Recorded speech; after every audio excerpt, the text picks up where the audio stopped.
Good afternoon, everybody. I hope you're having a fantastic Wednesday. I hope this week has been going great for you.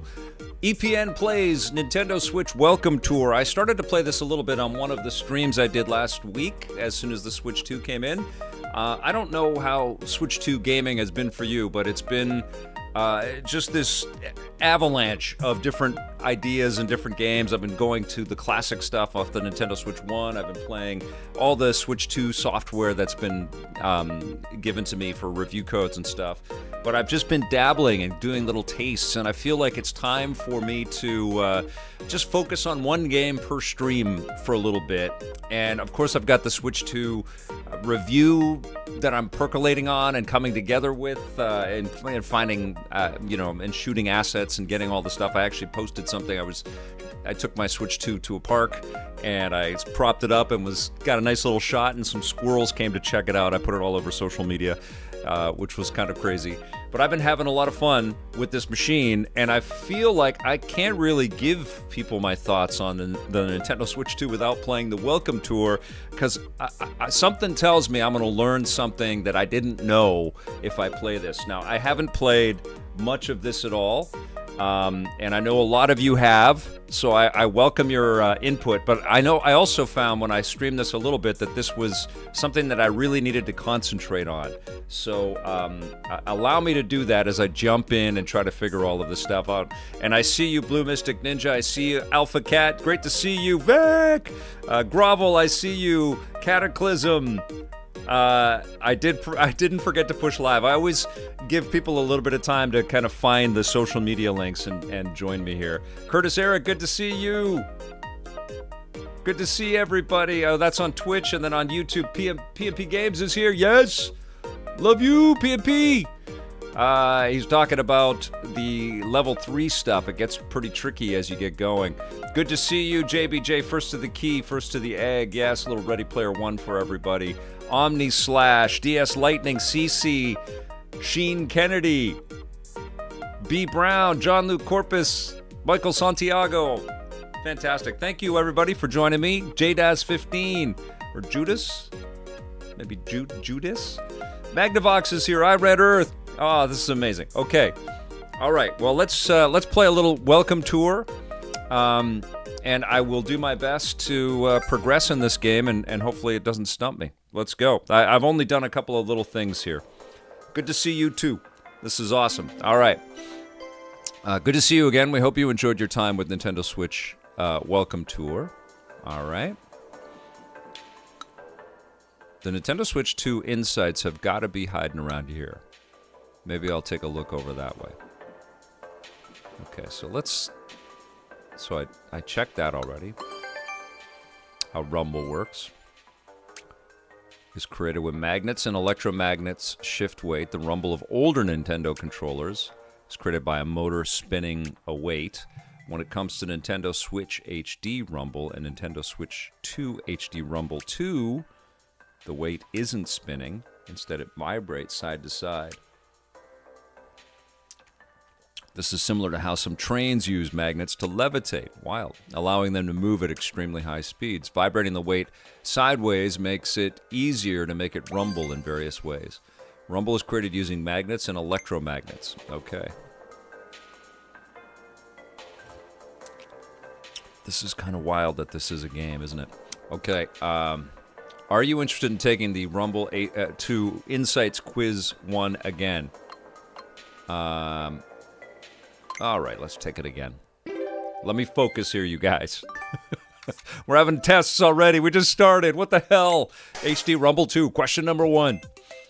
Which part of the console is shown in the image HD Rumble 2? Question number 2. It shakes from side to side. Question number 3. Which of the following is true? It's always weak. It can be either strong or weak. Question number 4, here we go. In the Joy-Con 2 controllers, what are the HD Rumble 2 parts attached to? The Joy-Con 2, what are the HD Rumble 2 parts attached to? I didn't study this part of the quiz. I forgot.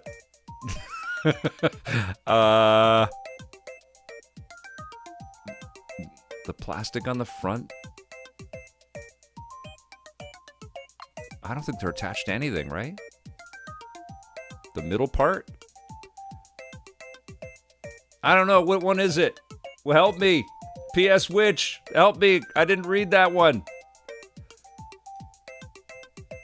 Help me. It's 2, the middle part? Peter Kennedy. Come on. All right, I'm pressing 2. Let's see what happens. I didn't fail. Oh, I did fail. I was so close. All right, I'm going to try that again. Let's take the quiz. I did ask the chat. I asked the chat, Michael Santiago. I failed. All right, HD Rumble 2. This is HD Rumble 2. Okay, it's a quiz about HD Rumble 2. I could figure that out. All right, it shakes from side to side.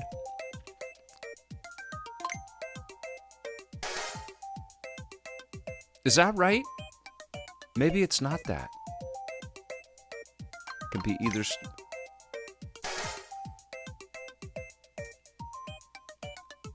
Like it's like I'm using Chat GPT.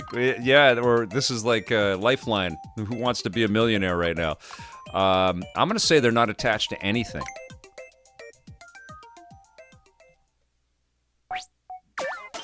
Oh Jesus!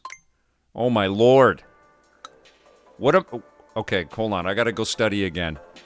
This is what you do, guys. You read the notes again. Okay, take a look here. All right, that's my HD Rumble 2. They're different. Okay. And in order for both, they had to go even further, separate customization. Designed from the ground up, it has been further customized to fit both the Joy-Con 2 and Pro Controller. Okay. All right. How Rumble works. Now, I think I have this one. It's created at shift await. The rumble of the older Nintendo controller is spinning await. When it comes to the weight isn't spinning, it is vibrating side to side at a very high speed. Okay. All right. Okay. So I got those two. Oh, I didn't read this part here. The Joy-Con control rumble in your hands have been designed to transmit the sensation directly no matter how you're holding them. This is because the HD Rumble 2 parts are directly attached to the plastic on the back. See, I would have got that right if I read this. Okay. And just to make sure, powerful rumble. Here we go. Nintendo Switch 2 console's HD Rumble 2 feature has a range of intensity. Oh, it's strong and weak. Okay, so this is like class, pay attention. All right, here we go. Take this quiz. Jack Hopkins, good to see you. All right. Let's see if I can get an A on this test here. I got an F twice. Bum Tingle the 69 is here. It's a party, guys. Which part? HD Rumble 2. It's good to see everyone. It shakes from side to side. I'm killing it. It could be either strong or weak. And now it's on the back. Give me that A, Nintendo. I want the A. It has been intense, Bum Tingle 69. I feel like I can't catch up right now. It's crazy. I've got two games that that are in the pipeline. 2 big games that are in the pipeline on PS5, but they had all these announcements and they launched a console. It's all at once, man. It's crazy. Okay. All right, so I aced that. Aced it. No pressure. Okay, what's this guy got to say? I can't believe it. We're finally here. This place is massive. Oh, would you look at that? You can tilt left and right to get a better view of the surroundings. Do you want to play this mini game? I did play already. Oh, right. I need my Joy-Con. They're sitting over there.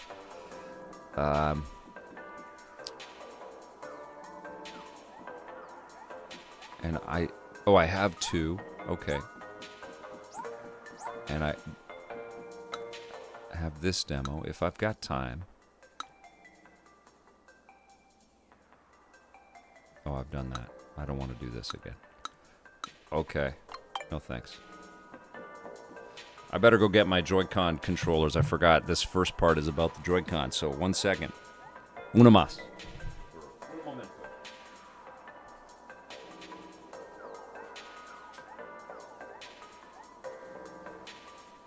All right. Joy-Con 2 in the hands. We're on the desk for right now. Okay, here we go.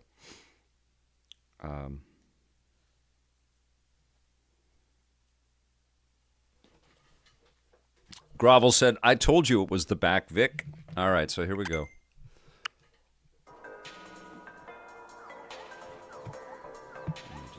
What's this one? 2 mice.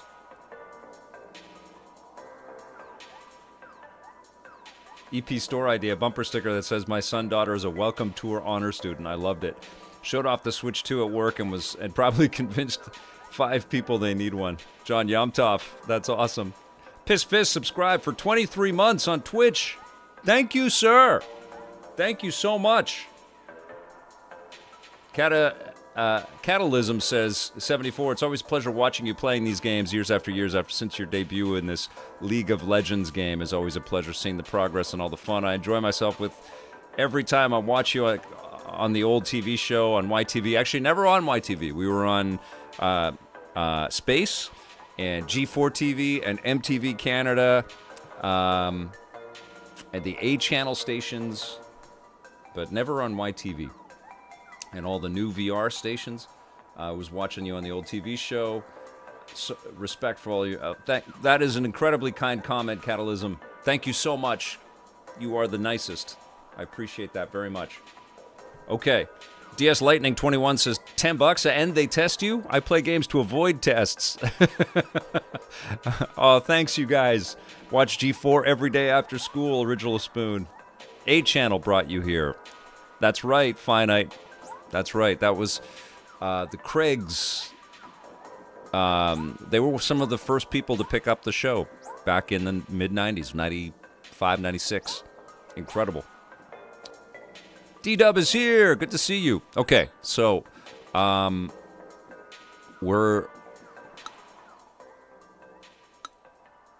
you're likely aware this minigame will allow you to experience these strong vibrations firsthand. Try to find where the vibration is the strongest. Okay, let's do it.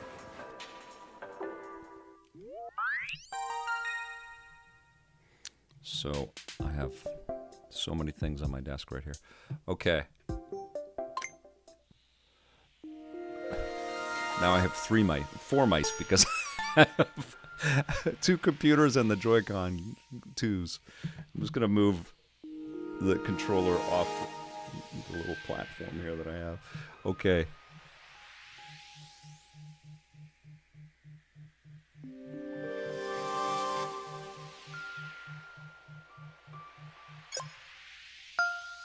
Oh, pretty close. Pretty close. Missed by 53. Let's try it again. So this gets a little bit tougher here.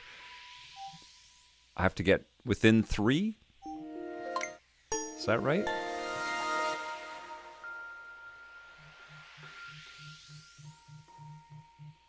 You can kind of hear it, can't you? You guys hear that?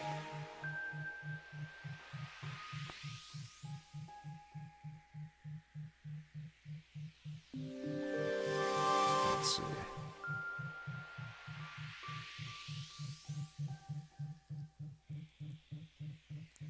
Feels like this is it. Oh, so close. Yes. All right. Okay, I got 3 medals here.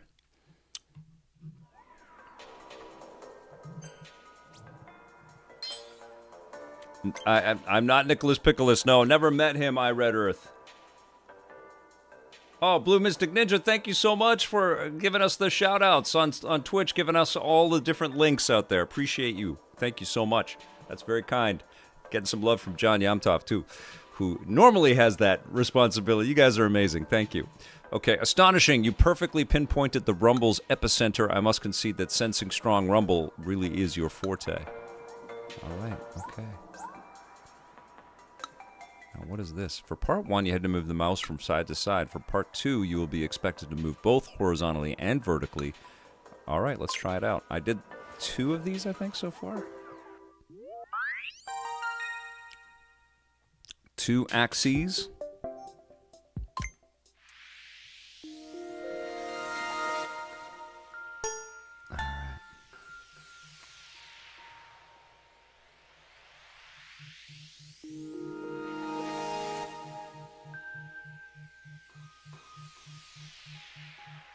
Can you guys hear the Joy-Con?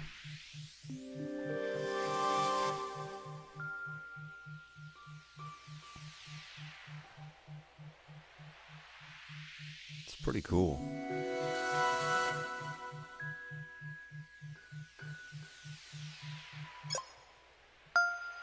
Oh, pretty close. 95. Oh, it had to be less than 90. I missed by 45. Let's try it again. Okay. This is pretty tricky.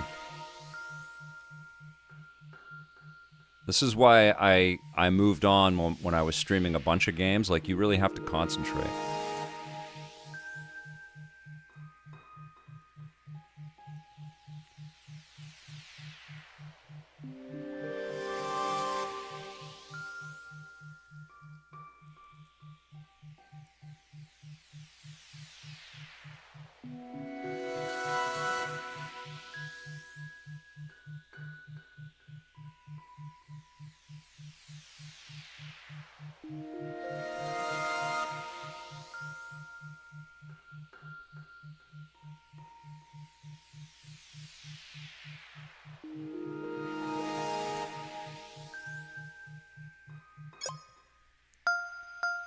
Come on, it's so close. All right. Okay, got one. I have to get within 20. Oh, okay, so try again. If I get within 20, I get the other medal. Okay.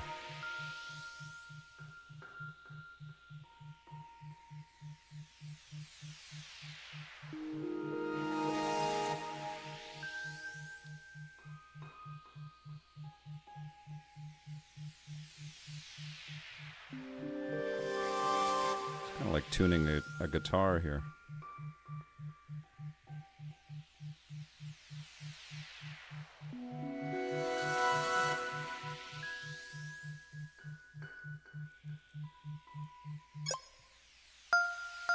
That's pretty close. Oh, 21! Oh!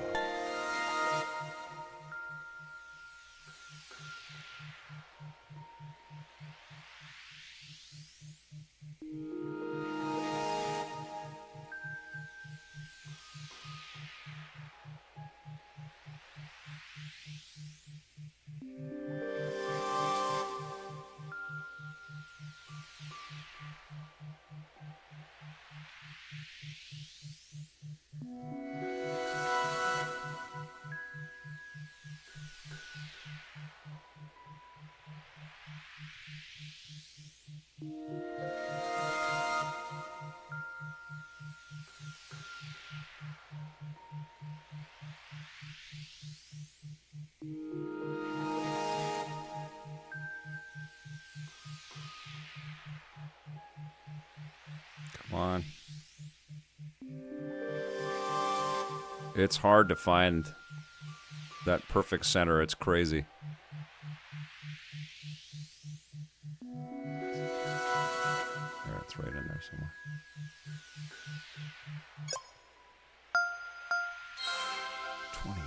Good Lord. Good Lord. Okay, I'm trying this one more time.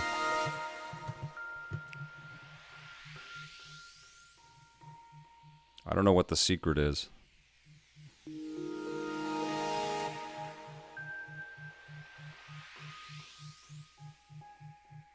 It's way harder when you have 2 axes.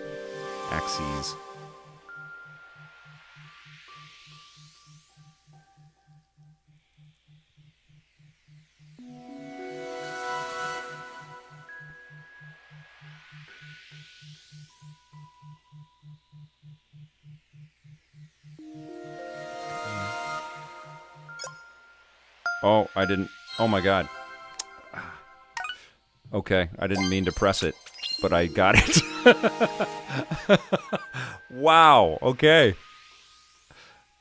I didn't mean to press that, but that I got there. Okay.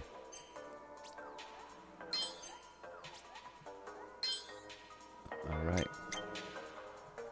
Truly astounding. It seems you're able to gauge the strength of the rumble quite well. Why, thank you. Part 3, the final part, is now open. I guess we gotta go do it, guys. I know this is not the most interesting. Oh, I need to... 30 medals. Holy mackerel. How many do I have? Like 10. Okay, so there's a lot of backtracking, I guess. Okay.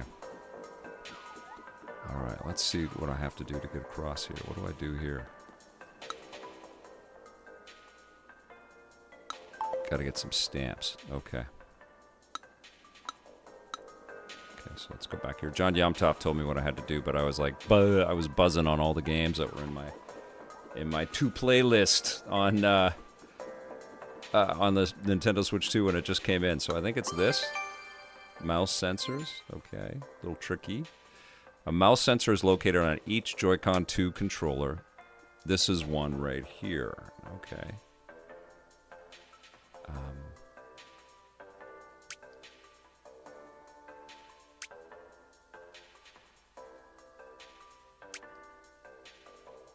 That's fewer pixels than the Nintendo Switch IR motion camera. It's even fewer than the old Game Boy camera. So how are these cameras used? They check the surface they're on to see the direction and distance they've moved. Crazy. Then this is translated into mouse movement. Fun fact, they can capture thousands of photos in a single second. This number may vary depending on the speed of the movement. This allows the mouse to capture some very precise movement. Crazy. Okay, so did I get a little stamp there? I think I did. Using the mouse on your lap. Mice are typically designed to be used on desks or tables. Joy-Con 2 mouse controls, however, can also be used on other surfaces such as your legs. Mouse responsiveness may vary depending on where you use it. This means that you don't always have to be near a desk or table surface. You'll be able to use the mouse even while sitting on a sofa. Okay. Can be used as a mouse. This allows you to play games that are designed to be played with. Of course, there's more to move than just an arrow. This opens up new ways to play new games as compared with Nintendo Switch. By the way, you might find it easier to hold the Joy-Con like this. That's how I'm holding it. Okay, I read everything. Let's try it. Okay, I see. So you get these stamps based on these quizzes. Okay, here we go. Test time, guys. All right, here we go. Oh, Jesus. I'm sorry, I pressed that too quickly. So I'm going to fail this test. Which numbered area on the Joy-Con controller? It's 2. Okay. What does the gyroscope allow you to do with Joy-Con 2 mouse? You can rotate what you grab with the mouse. You can battle mice against each other. You can look. You can take fancy photos of the mouse and complete. Okay.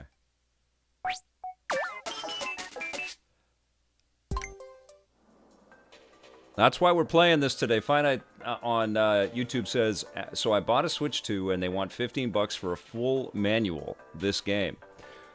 I mean, it's a very cool idea, but yes, it's really weird that you got to pay for this. Oh man, Catalysm, you're talking about my co-hosts. I miss Marissa and Scott so much. Love those two. And Fubar, yes, love him too. I'm so lucky to know all of those people and to have worked with them. I saw. Oh, you heard the mouse rattling there, Magnavox. Gaming fatigue, dying light. Talking about one of the reveals there. All right, here we go. Thanks for doing this, Vic. It's fun for what it is. Yeah, I figure that this is serving two purposes. This is going to help me with like putting my comments together around this console, because I haven't really This is like my first real time playing this. And it's also going to be, I think, illuminating for a lot of you that are maybe on the fence about picking it up. Maybe you have a Switch 2, maybe you don't. You know, let's dig in is basically my thought here. Joy-Con 2 mouse controls. Of course, there's more to it. Okay. All right. Okay.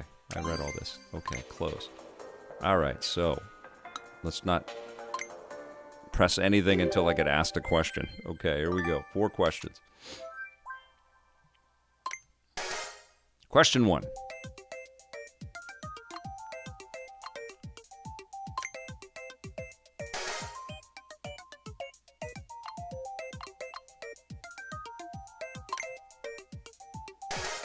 Question 3.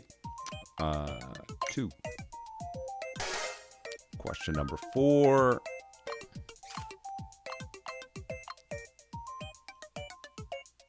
All right, here we go.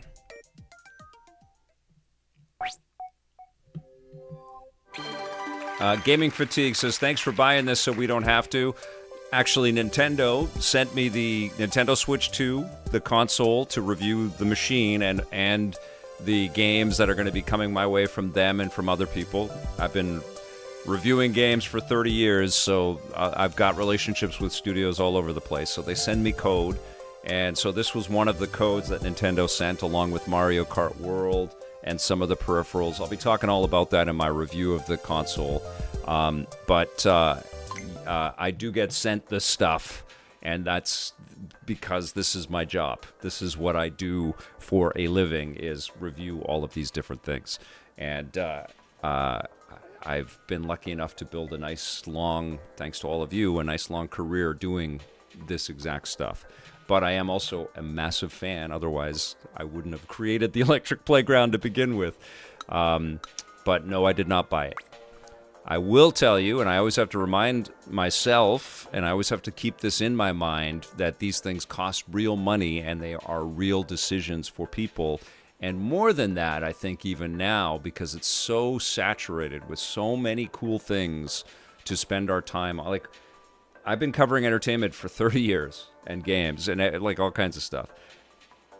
It's insane how much we have now. It's insane how many things we have to have fun with and to escape reality with. And so what I've really been reflecting on is how much my job now is not just a value proposition, is this worth the cash? It's also, is it worth the time? And so one thing that I've definitely, been playing around with, and I don't think this is a surprise to a lot of you that follow me, is I'm done with live service stuff. I'm done. I had an offer to interview some devs on a big game that was just revealed, and I just said, no, I'm not interested. I'm not going to play that game. I'm not going to cover it. I'm not going to talk about it. I'm not doing any free-to-play stuff, no live service stuff. There's some great work in those games, and I'm not trying to slag anybody or their love for any of that stuff, but for me, I don't think that there is a lot of value for me to spend time playing free-to-play live service things that are expecting you to play these things forever and ever. That's the whole business model. I don't like them. I don't like that business model. I don't want to support it, and so I won't be covering that stuff. There might be the occasional title that comes out that sort of makes me bend that rule a little bit, but I'm over it. I feel like games, because we have so many things that we can have so much fun with now, they not only have to have a price and live up to the value of that price, but they have to be worth our time, which is more valuable than the money that it costs for these things. So there you go. All right, so let's check this. B. Brown, thank you for being a professional about the issue. I completely agree with you, Vic. I mean, there are a lot of people out there that have a lot of time, and they love games, and they use the live service thing as a social platform to connect with their friends, which I totally get. And, a big part of it is that Fortnite is so freaking amazing. Like, it's just so good what they have done with Fortnite. They got all the money, and they got all of these different ways to play the game: the Lego, the music, the racing, the battle royale, the no builds, and all the stuff that people have made. And it's just too much for other companies to like try to like put something into the marketplace. Like if you come with a battle royale thing at this point, it's like, what are you doing? You know? So, but Fortnite is enticing, and I actually have been looking at Fortnite on the Nintendo Switch too.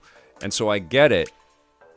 But I think that our time is incredibly valuable, and our money is tight, you know, all of us. You know, I'm not making this content with the budgets that we used to have either, you know. Now, that being said, I did buy Ruby a Nintendo Switch 2, and I'm setting her up today. I think it's arriving today. And she's an incredibly lucky kid, but she's also been more and more a part of the discussions that I have around video games. And, you know, she's got a lot of great insight and a lot of her own perspective on things. And that's just continuing to grow. So she's going to be playing a lot of Nintendo Switch 2 stuff. She's got a PlayStation 5 as well because, you know, I upgraded to the PS5 Pro. She's a very lucky kid, but she's helping me in my work, and she's illuminating a lot of different aspects of these titles that I kind of overlook. And I learn a lot from watching her and what she has to say about games. So expect her in some of the reviews going forward and some of the thoughts around some of these games. But it's going to be fun to share that with her and to play with her. And she's kicking our ass. My wife and daughter and I were playing Mario Kart. She killed us. So she's a very good player. Jack Hopkins says, time to get her on staff. You know what? She's editing a lot of videos, like a lot of kids these days in elementary school and high school. She's got a real understanding of video communication, so she's editing stuff. And they put on presentations, and she shows her work. And so she's been talking about helping me with some editing, which would be a pretty damn cool thing for me to help her sort of run with that. So we'll see. You know, your kid is surpassing you. That's the plan, right? Portal player, that's the goal, right? Helldivers 2, JBJ, yes, I did love that game. There are good live service, but I mean, that was the stuff that was frustrating me the most at the Summer Game Fest. Okay, enough ranting. I love what I get to do. It's because of you guys, and I have been so privileged to have been able to do this for so long. And it is also a real privilege to have these friendships and relationships that I have been able to cultivate and maintain and grow with the video game community. And they know how much I love this medium and this industry, and how much responsibility I feel and claim and I'm proud to have around the work that I do around this stuff. And again, it's thanks to you guys. And I certainly love this aspect of it too, is being able to dive into these things and figure this stuff out with you and together, you know? Catalysm, you're so kind. Thank you so much. That's very, very nice of you. Quick question, side question. Any chance someone who, like myself, doesn't reside in Canada can check out the old EP from 2011 onwards? Oh my God, Magnavox, 1972. I'm about to blow your freaking mind, my friend. You need to subscribe to our YouTube channel. Okay, so Magnavox 1972 is watching the Twitch stream right now. Thank you for that, by the way. And you're a subscriber. You rule. Ask quick side question. Any chance someone who, like myself, doesn't reside in Canada can check out the old EP Daily episodes from, say, 2011 onwards? You might know this already. EP Classic is a thing. On our YouTube channel, every Saturday morning, we are streaming classic episodes. We're doing them one at a time. I didn't want to batch upload everything because then, you know, it's all just this giant collection of assets. We made more than 4,000 episodes of our shows. And so I thought, and for my sanity too, I wanted to kind of take a moment and enjoy each one of these episodes as we kind of made them. So every Saturday at 9 a.m. Pacific, noon Eastern, we premiere a brand new EP Classic episode on our YouTube channel. We are just about to wrap up with Season 5, which is the last season in the year 2000. And so next episode will be Season 6, Episode 1. That starts with 2001. There were 2 seasons pretty much for the next few years. So 26 episodes. And long answer to your short question is you'll be able to watch everything. It will all be upscaled to 4K. So these shows look better than they ever had. And we're going to get to all of it. It's just going to take us time to kind of appreciate these things as we go. And so tune in on Saturdays. They're premiered, so I'm in the chat, just like you guys are all in the chat. And we talk about some of the stuff that's in the show. Sometimes some of the people that are in the show jump in and surprise me, because I let people know that these things are coming. But I also recognize everybody's bloody busy, and this is a weird thing to go back 25 years and look at all of this content. But we're the only people in the world doing this stuff. And so please come and join us. So EP Classic, and it's brought to you by PNP Games, who is an incredible sponsor. And I just bought Cyberpunk. Let me go get it. It's pretty cool. Let me go get it.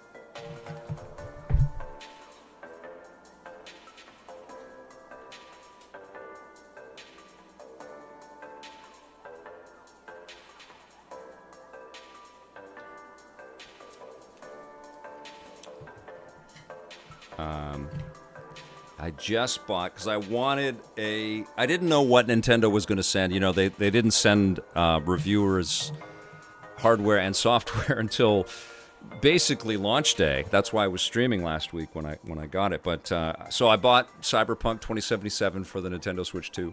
Nintendo did in fact send me a code for this game, so I'm on the fence about whether I want to open it, because I don't need to open it.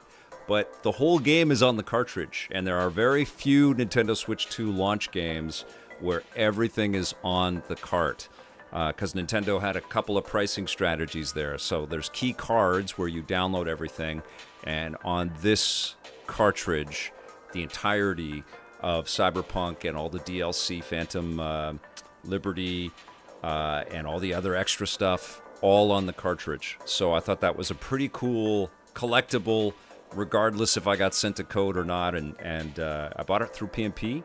It was actually a pretty good price and free shipping, and that's through all of Canada and the U.S. And hold on, they send you something else too that's pretty cool.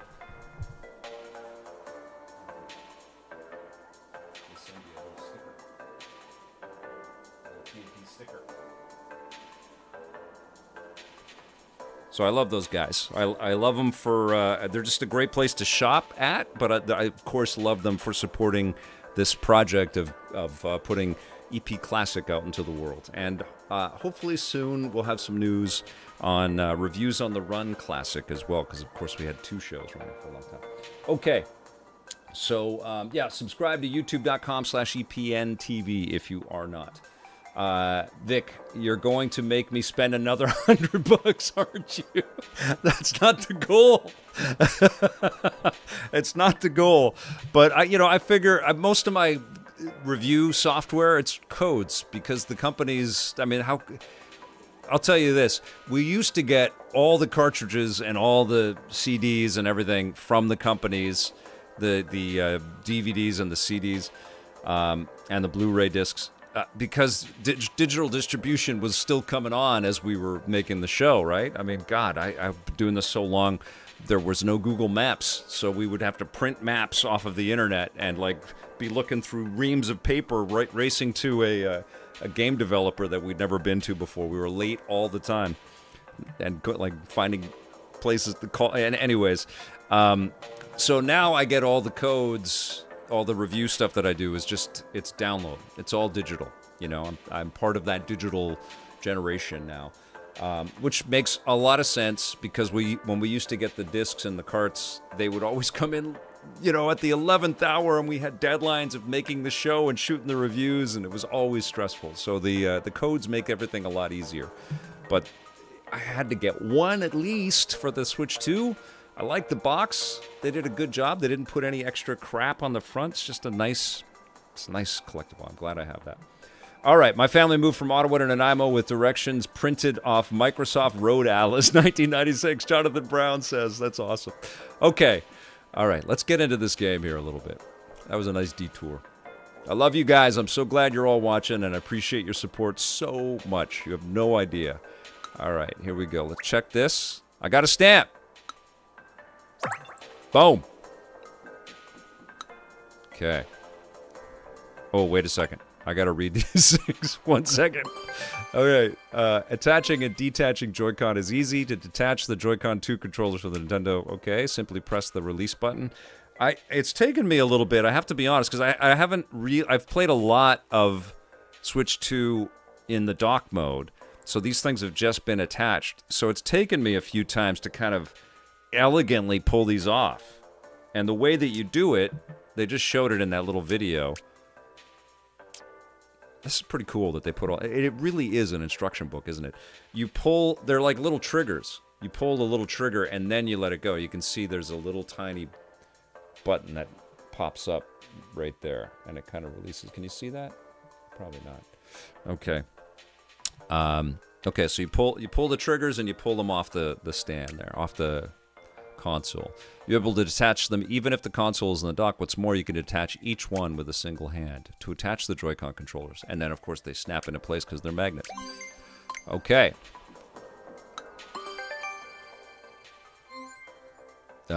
Do you know how they... Okay, they use magnets. Unlike there is no locking mechanism to prevent the controllers from being detached. The only thing keeping them connected is the force of the magnets, which is pretty cool. Can be attached backwards. Now, this I did not know. Here's a fun fact about the Joy. Either controller can be attached to the opposite side of the console. Now, why would you want to do that? Why would you want to do that? However, this orientation is not recommended. So you can play the game and show somebody else what you're playing? That's bizarre, okay? I guess it doesn't break them, so you can put them any way that you want to. The Joy-Con 2 controllers attach to the Nintendo Switch 2 console magnetically, but just where are these magnets? Well, they're on the main body. The Joy-Con 2 controllers don't have any magnets that attach to the console. Oh, they're made of steel. Okay. That's very clever. There's a practicality to all of it, too, right? It's engineering and a practicality. And keeping the price low. And making it as easy as possible for consumers. Those Nintendo people, very smart. Okay, magnetic connectors. Oh, John Yomtoff, remember the theory you had about DS, 3DS backwards compatibility? This reversing of the controls allows for the bottom USB-C to dock to the bottom USB-C on a Switch.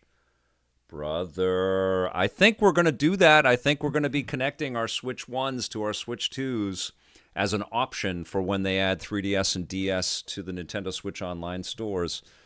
Switch to USB-C and the top doesn't allow for video output and or read-write. There you go, John Yomtoff. All right. That's been my theory, Finite. That's been my theory. Like, there's nothing. I don't know anything more than that. And like Nintendo, they're more secretive than the CIA. It's amazing. I'll ask a question and they will just stone cold look at me, like, you know, people I know at Nintendo, and they will just not even. Nothing on their face will move. They will not answer a question. And I think the last time I asked a question, I said, can't we just be friends? There's no camera. But nope, they're very well trained over there. Which of the following is used to detach the Joy-Con? The release buttons. All right. Which of the following is used to attach the Joy-Con? Magnets. Love. Question number 3. In which ways can the Joy-Con 2 controllers be attached to the Nintendo? On either side, backwards. All of the above. I might ace this one, guys. Where are the magnets that keep the Joy-Con 2 controllers attached to the Nintendo Switch Con? What? In the console. There we go. The magnets are on Earth. Perfect score, guys.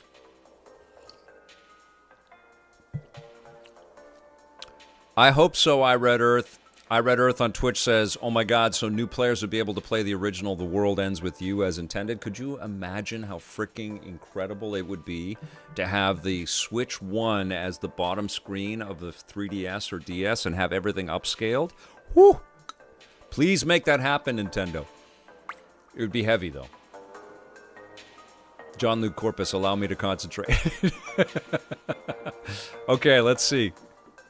Let's see. Oh. So what is this? Check. Player LED. Boom.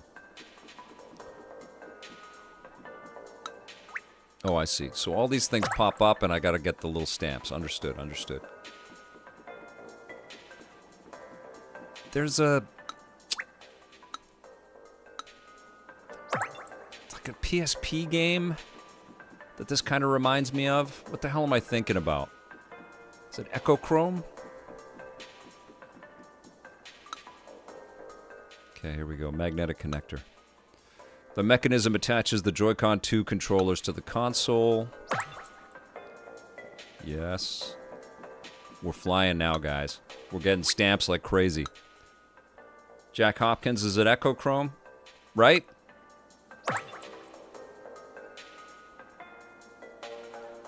Play forever, JBJ. Okay. All right, you guys. We did it! We're going to another part of the console! Woo! We're going to Area B! Party! Area B! Okay. There's a lot more color in this, though, Jack Hopkins says. This is why I love the EP community. You guys are never stumped by the games that I throw down. And you always are one step ahead of me, as a matter of fact, with, you know, the connection I'm trying to make or a game title I'm trying to remember. It's very cool. All right. Yeah, you got every last one. Good job. Portal player. Yeah, I've been saying it for a little while. I've also been saying that it's crazy that Mario Paint wasn't a pack-in included with this, starting with the Super Nintendo version and then a 3D brand new Mario Paint for Switch 2, which also should be a pack-in. But I think Nintendo is anti-pack-in, as we can infer from the fact that this actually costs money. All right, look at this. We're on ice. This is pretty rad. Whoa. They're basically saying, don't. That's cool. They're saying, don't. I didn't know this was a thing. Like, honestly, 5 hours of this. Is that cool?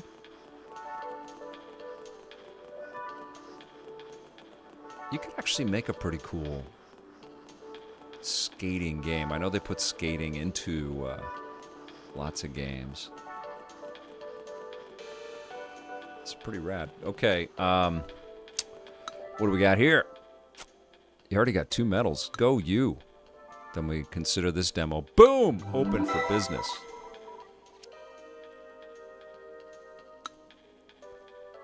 Dalla Martin's going back to Breath of the Wild. It is incredible at 60 frames per second, isn't it?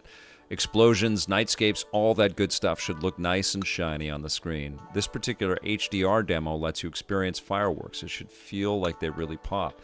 You can see just how much the fireworks change by toggling the HDR on or off.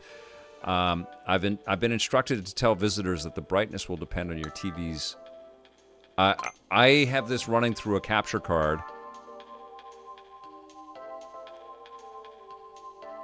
Yeah, it won't let me do that. I don't have a TV. I don't have an HDR display happening. I think there could be HDR on this monitor, but because it's being piped through a capture device, I don't think it's sending the signal. You can try the Super Mario Brothers demo here. Let's do it. The 4K image on the Super Nintendo, on Nintendo Switch 2 console right now is made up of a lot of different pixels. Images on the old NES or Famicom had far fewer pixels. If you try to display each pixel from back then with pixels on a modern 4K image, there's a massive difference. The game screen ends up looking super small. One look at World 1-1 from Super Mario Brothers tells you all you need to know, really. Yeah, let's try this. Oh, Damn it. Yeah, it's being piped through. It's downscaling this to 1080p, so there'll probably be a lot of stuff we can't do. In this minigame, you'll need to spot the difference between pairs of videos. The image shown on screen when you play a game changes rapidly. Oh, I won't be able to do this either. This is going to be like connected to, okay. So I'll have to play those offline here. Talk. Whoa.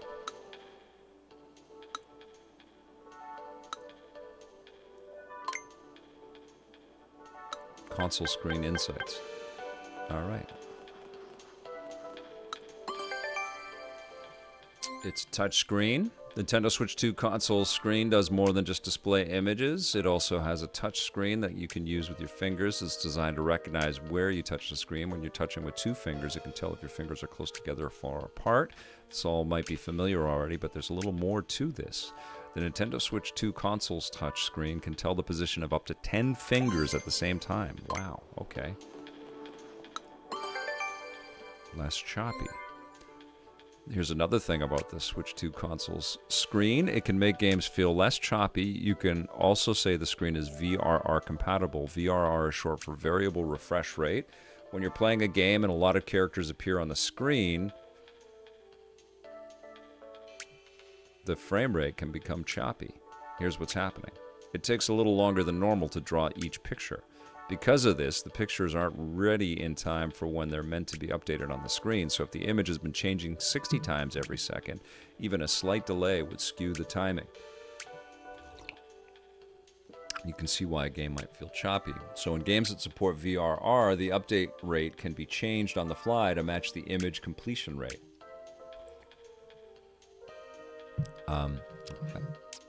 If it takes a little longer to draw the image, the update rate can be changed to 55 times per second. This is better than suddenly dropping half the rate, so it's less likely to feel choppy. This all means that some players find VRR-compatible games comfortable to play. Nope, this video is purely for reference. They are introducing a lot of terminology that most people probably don't ever think about, unless you're a PC nut. The Nintendo Switch 2 console screen can change images at high speeds, up to 120 frames per second, in fact, so we say that the screen is 120 Hz compatible. The faster the pictures change, the smoother the movement will appear. Nintendo Switch console screen changes images up to 60 times per second, so a rate of 120 times per second will mean that the movement looks twice as smooth. The image shown is just an example, but for games that support 120 Hz, mouse movements will appear smoother. Using the right stick to look around will feel smoother, and scrolling the screen will look smoother, but that's not the only benefit of playing games that support 120. The world appears to you 1/120th of a second faster, which could give you an advantage during very intense gameplay. Yeah, this is a lot for a Nintendo player, a generic Nintendo fan, a Nintendo player. It's a lot of tech for them to sink into. It can produce some very bright light. You could also say the screen is HDR compatible. The Nintendo Switch console has approximately 16.77 million. Meanwhile, the Nintendo Switch 2 console uses hundreds of millions of different types of light and color. In games that support HDR, it's now possible to display bright, intense light. The screen you're looking at right now is a simple image that doesn't use HDR. If we were to enable HDR, it would look like this. Note that this image is just for reference. Okay, so it does get brighter. Okay. In the non-HDR image, there's very little difference in brightness between the most vivid parts of the explosion and the area around it. Meanwhile, in the HDR image, the brighter areas can shine very brightly, while the darker parts remain unchanged. But don't worry, we took care not to make it too bright. Okay. Crisp and detailed screen. If you could zoom in really close to the Switch 2 console screen, you'd see that it's made up of lots of little dots. These dots are called pixels. There are 1920 horizontally and 1080 vertically to be precise. This is called 1920 by 1080 resolution. That's 2.5 times the resolution of the Nintendo Switch console. They're really kicking the Switch 1 to the curb, right? In fact, it's the highest resolution ever used on a Nintendo console. As for the size of the pixels, they're the smallest of any Nintendo console to date. Having the most pixels and the smallest pixels provides a crisper, more detailed screen. Okay. Like, I believe I get a diploma when I finish this game. I think I can go work in a TV repair shop. Is that what happens? What better way to commemorate your learning than with a quiz?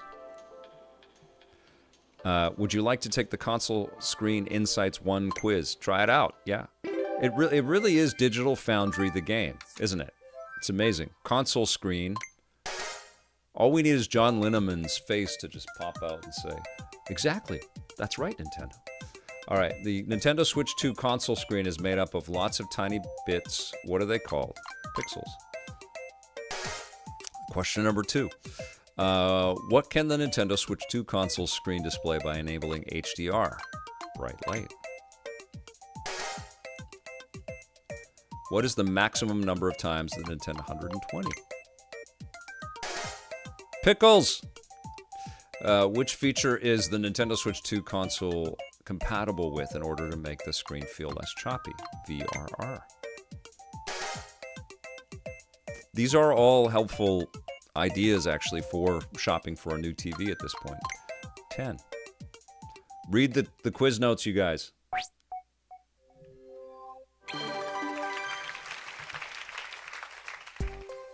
Samurai Wesley, good to see you. I was imagining Cyberpunk 2077 on Switch 2. Thank you for the charms, my friend. You're very kind.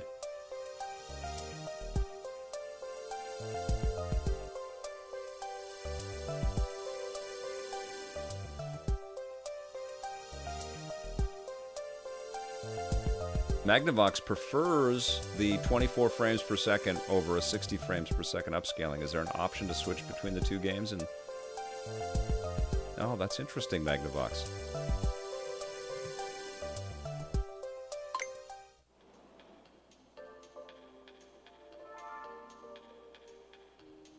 I can't wait to check out. I love Jamboree. John Luke Corpus, so I really can't wait to play the Switch 2 version, and I do have the camera set up. The camera's actually pretty freaking cool. We were streaming last week, and people were jumping in with their cameras. You can only have 4 cameras, but it was amazing to be live on the stream and seeing people's faces as we were racing around. It was so funny. I loved it. Okay, you can tilt left and right to pan the camera as you walk around. It makes hunting for stamps a whole lot easier. Okay, so the stamps are hidden everywhere. I see it. Okay, I understand. I get you, Nintendo. Air intake. Great. Okay, so we really are like learning what all of the different ports are all about. Okay. This is the lower USB-C. Okay. I mean, it's really cool. Looks like we got all the stamps here. Should we head to the next area? It's really cool, but I still don't know if it should have been a game that you have to buy. Imagine the goodwill if this was just packed in. But they're the fastest selling console of all times. I think they're doing okay. I think it's working for them. Okay. Oh, what's this? Oh my goodness, we're going inside the machine. This is all new to me. I haven't done any digging around in this software yet, so this is all new. It is pretty damn trippy. Okay, I'm cruising around on the lower level, but for what? What am I looking for? There, that is what I'm looking for. Magnetic connector. Bloop. Okay. Cool.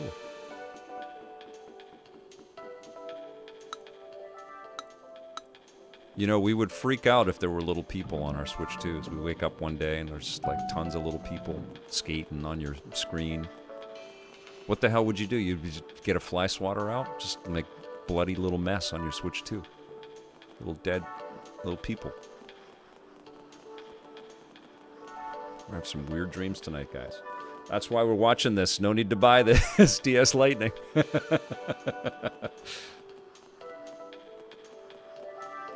All right, here we go. So I can't play the demos because I'm not attached to an HDR 120 frames per second monitor at this point.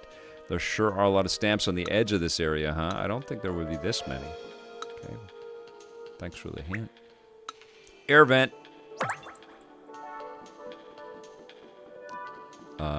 Screw. What is this? Power button. Brightness sensor. Okay. Nifty. Volume rocker. Volume buttons. Cool. Power button. That's actually kind of addictive.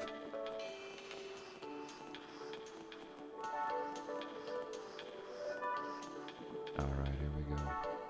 Ooh, there's a quiz. Pop quiz hotshot. What's that from? What's pop quiz hotshot? What's that from? This connector can be used to charge the console's battery, connect to camera, and more. So you can charge, but there's no video out on the top. You got it, Jonathan Brown. I heard Keanu and Sandra Bullock are doing something new together. I don't know if they've announced what the project is, but I would love a new speed with those two.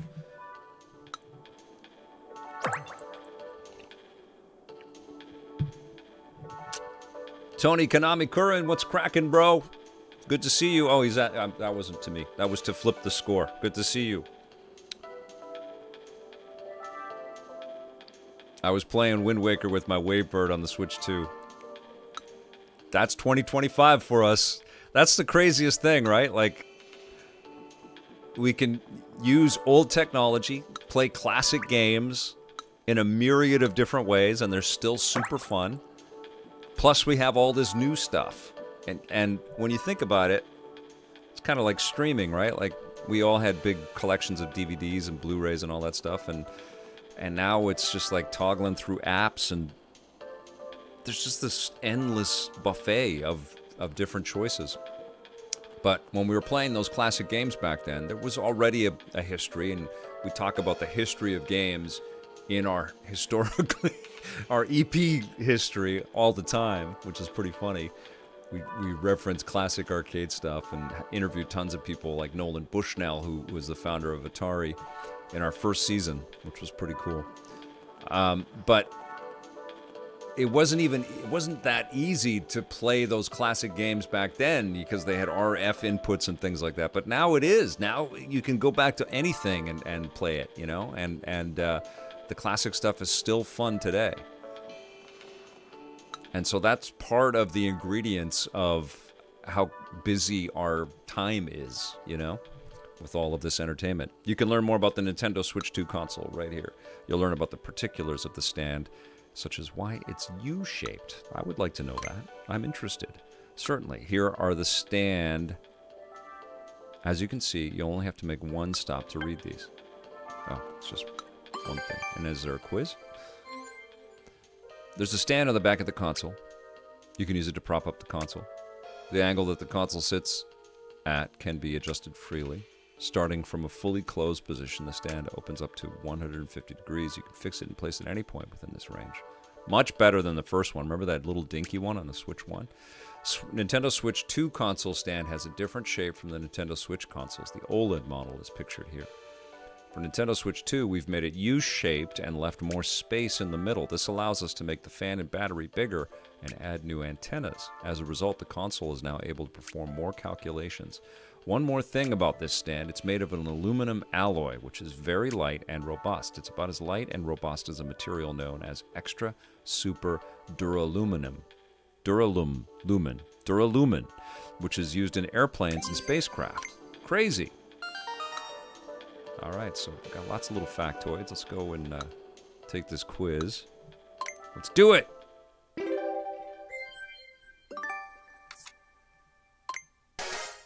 Question 1. U-shaped. Question 2. Duralumin.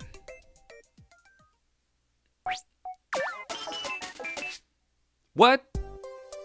Oh, I sped through that. Let's try it again.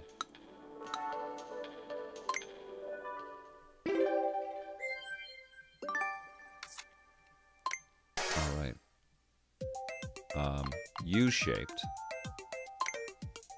Okay. Super Duralumin. That's it. Trying to fool me, Nintendo.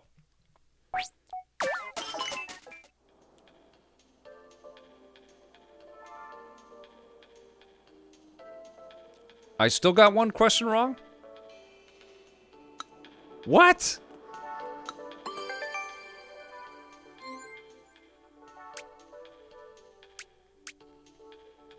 What did I get wrong?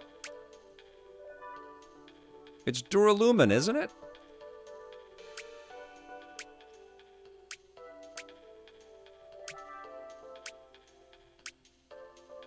Extra super... Okay, I thought that was a joke. Okay, all right. It's extra super Duralumin.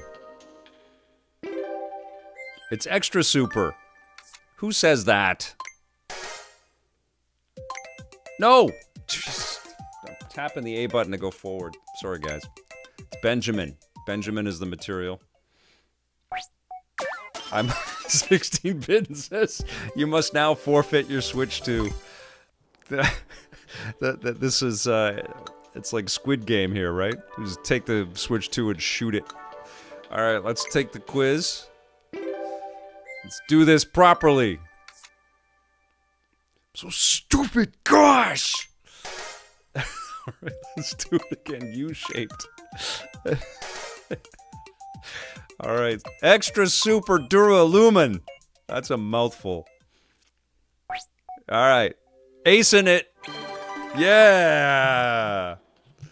It's like failing grades in high school. All right, you answered all the questions. Look at me. Crushing it.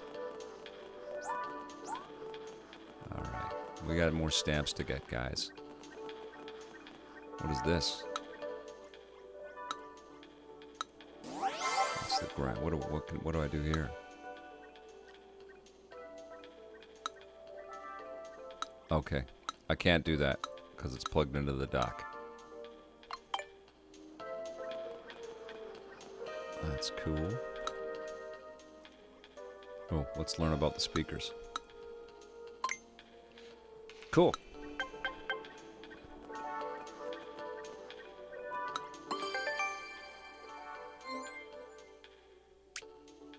They're the same speaker parts that were used in Switch OLED, okay, but they function a little better on the Nintendo Switch 2 console. They produce better sound. This is because the speaker parts are placed in a box. We made sure that all the sides of the box were tightly sealed except for the front. If there's a gap where sound can leak out, it may cancel out the sound from the front, or it may come out muffled. Okay, the sound may be distorted and not come out as intended, even though the console uses the same speaker parts as before. The tightly sealed gaps around them make the sounds come out more accurately. I will say, I haven't done like a straight head-to-head comparison between Steam Deck and LAX, but I feel like it's quieter than both of those handhelds. If you look at the box containing the Nintendo Switch 2 speaker parts, you'll see there are spongy cushions attached on the top and bottom. They firmly sandwich the box.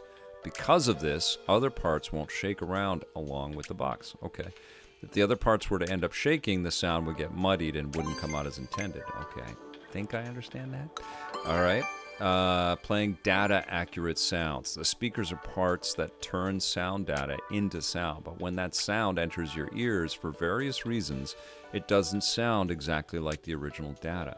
On the Nintendo Switch 2 console, in order to make the sound close to the original data, we edit the sound that's played through the speakers. We recorded and analyzed the sound of the speakers and calculated how to edit the sound in advance. Can you guys believe I'm playing a video game? Nintendo Switch 2. There are charts and graphs in this video game. Nintendo Switch 2 has a faster computer. As such, it's able to process sounds in high quality. By the way, the Nintendo Switch 2 speakers are designed to fit as tightly as possible inside the console. Because of this, they actually slope diagonally downward a little bit. Okay, but by editing the sound, we managed to make it sound as if the speakers are facing forward. Okay, so they're using some digital signal processing. Okay, let's talk over here. I hope you won't mind if I serve you up a little quiz. Let's do it. Let's see how much I retained out of that word salad. Let's go. All right.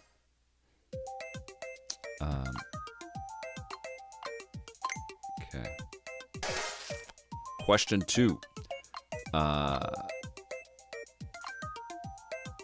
Metal plates, not cushions. Okay. In which direction do the speakers inside of the console? Straight ahead. Yeah. Let's see. Jesus, I'm so bad at these quizzes. I got 2 wrong. Oh my God. Okay. Well, let's go back to the reading. The box is cushioned. Okay, so they're little cushions. Oh, I thought they were metal plates. Okay. See, I can't... I can't fill my head with all this data. Speakers are parts that turn sound data into sound, but when, okay, for it doesn't sound exactly on the Nintendo Switch, in order to make this original, we edit the sound. It's played through the speakers. We record and analyze the sound and calculate how, okay, and it has a faster computer, process sounds. By the way, this has speakers that are designed tightly because of this. They slope diagonally downward a little. Okay, well, all right, okay. I see it's cushions and diagonally downward, all right. Let's do it. Little brain age vibes, right, DS Lightning?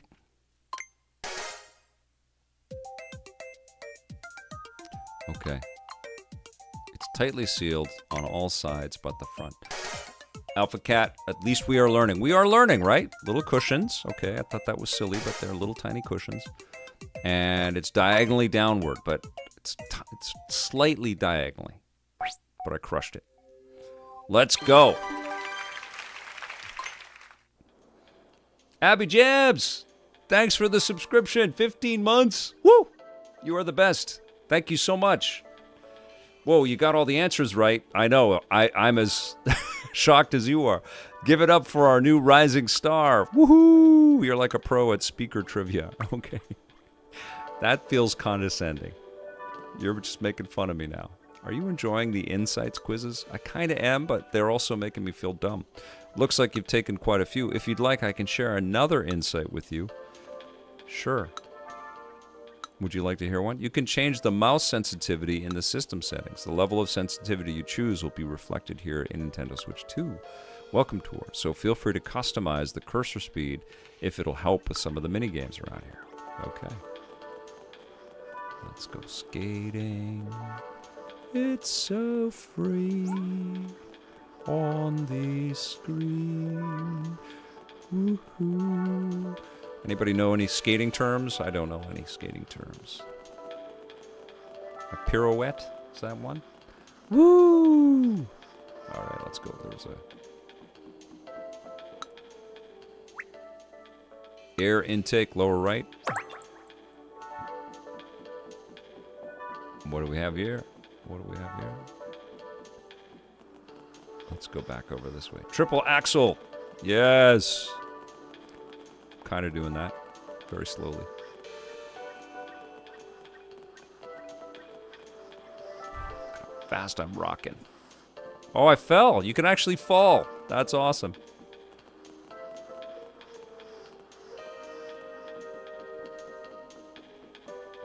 Okay, what's this? Speaker. So speaker right must be... we're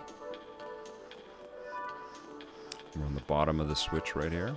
Way over here. Okay, one left.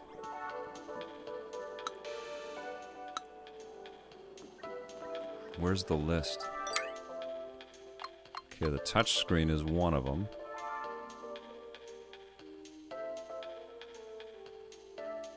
Where is the stamp? Where is that stamp I need to...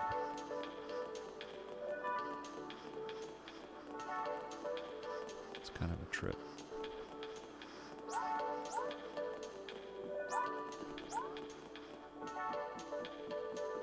So I got the cartridge, right?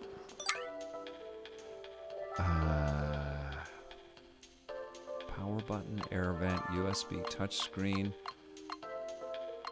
I think it's something on the lower side. Got the microphone.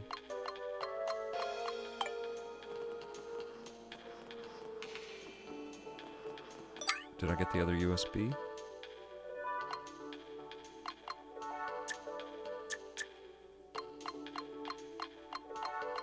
I got both USBs.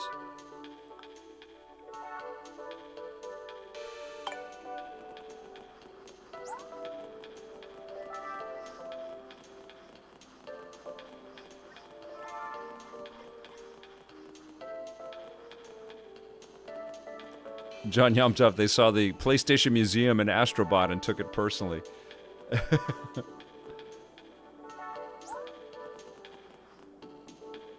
I've heard good things about that iFantasy Life, Abby Jams. I don't have a code for that, so I haven't checked that out yet. I don't have time. Let's be real. But I heard good things. I've been playing a little bit of Survival Kids on Switch 2, and it's actually pretty cute, pretty fun.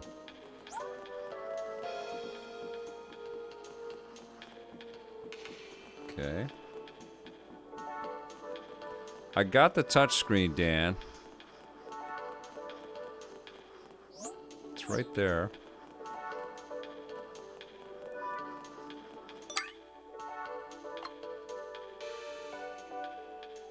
Oh, I think I know what it is.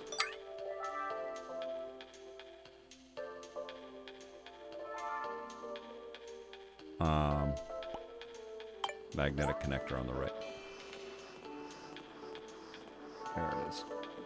So we gotta go down here. What a little trip, man.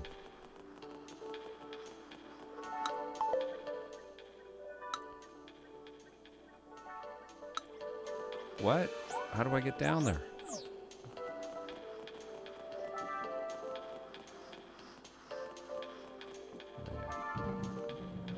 There we go. We take the other elevator.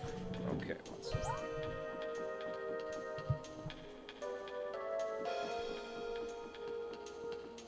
There it is. Boom. Stamps collected.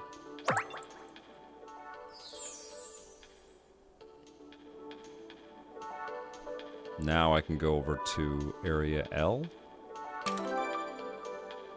Or area C. Okay. Let's go.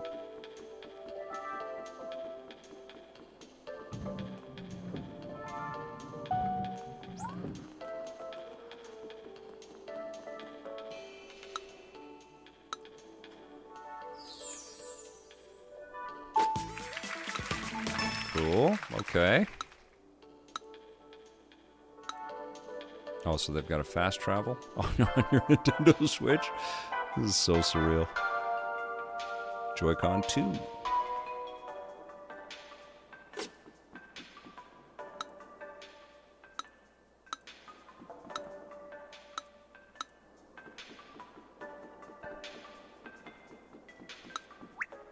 The Y button. Okay. Oh, I see. We gotta collect all the stamps. Right.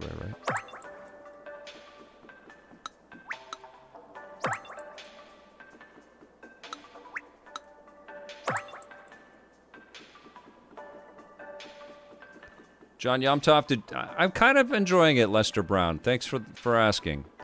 Asking on the YouTube channel. I was just going to ask John Yomtov, I think you finished the game or you got super far into it? Like, who's played this and what do they think of it?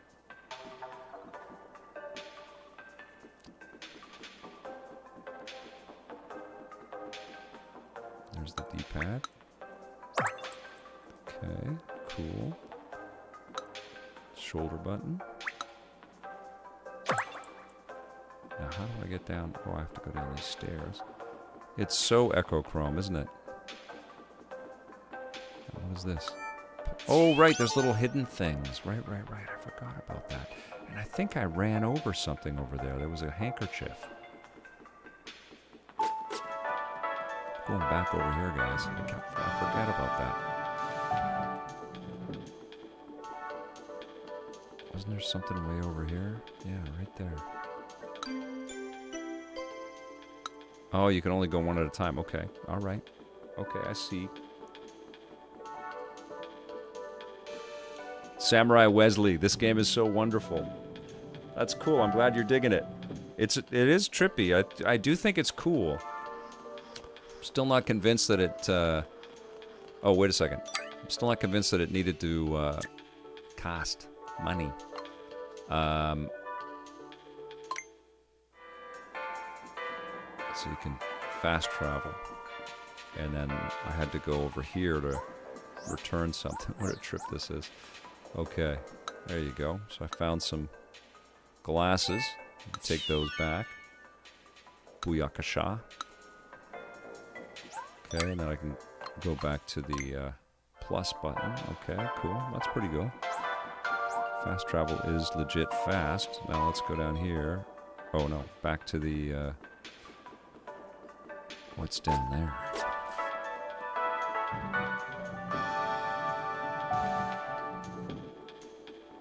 There is a legit little game in here, that's for sure.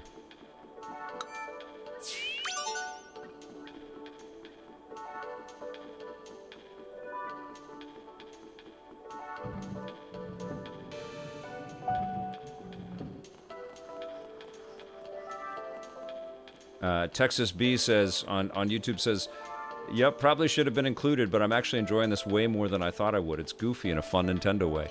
It is. It definitely has this cool charm about it, and I can't help but think how rad this would be if it was like a Mario themed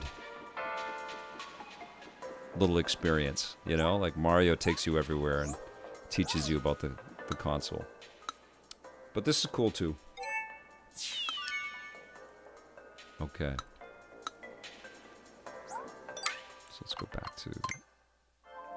Oh, I see. You have percentile on what I've done. So something tells me there's a little secret. Oh, I didn't do any of the mini... So let's just whip around on the ice because I feel like there's going to be a little hidden thing somewhere.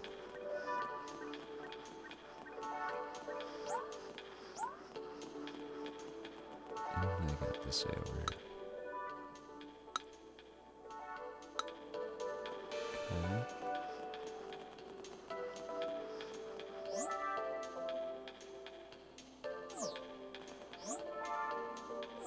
It's pretty freaking fast too, like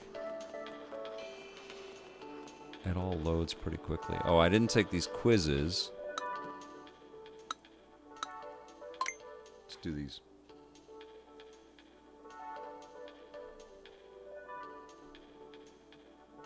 Ooh, excellent question.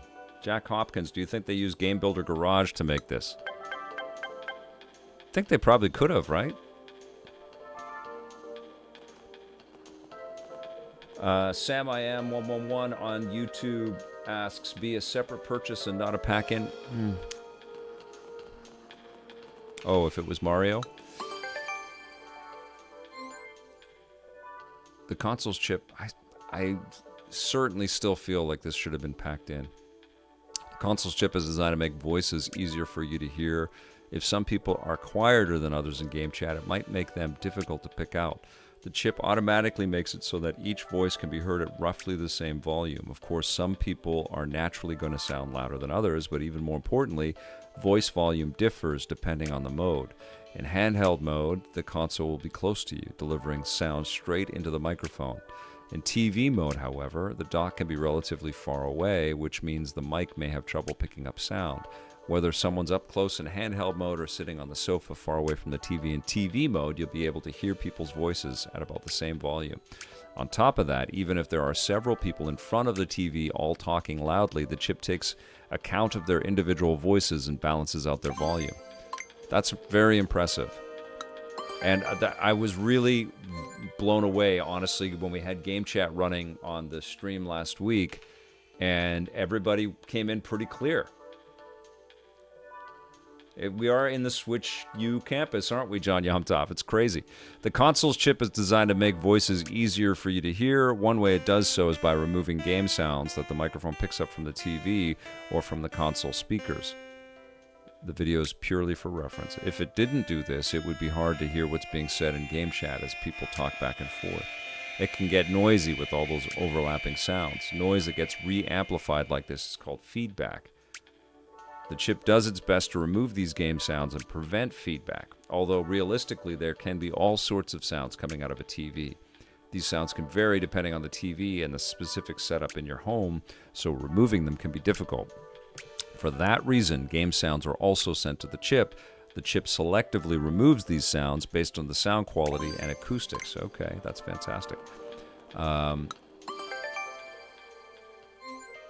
The console's chip is designed to make voices easier. And one way it does so is by, this is called noise reduction. Okay. The Nintendo Switch 2 console uses a form of noise reduction that's been customized for playing games. This noise reduction function doesn't just focus on spoken words, it's also designed to preserve mood and emotions. Take the sound of clapping. If you just wanted to convey words, this sound would be treated as noise and reduced. We've balanced this so that the clapping doesn't go away, letting you immerse in the vibrant, positive atmosphere. Cool. It's a form of noise reduction designed for playing games. A lot of thought, man. And noisy console sounds. The console's chip is designed to make voices easier for you to hear. One way it does so is by reducing unwanted background noise, such as the sound of a vacuum cleaner, but that's not all. The Nintendo Switch 2 microphone also picks up sounds from the console itself. For example, picks up the sound from the Nintendo Switch 2's console's air vent. The air vent is positioned right next to the microphone, so it ends up being much louder than a person's voice.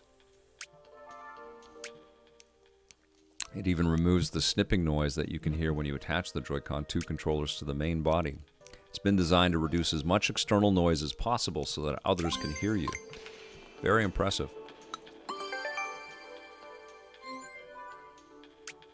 Has a built-in microphone designed to improve. Aside from the microphone, the console also can do it to make people's voices easier to hear. This is handy when you want to chat as you play. Okay. All right, let's see how I did retaining this stuff. Let's go.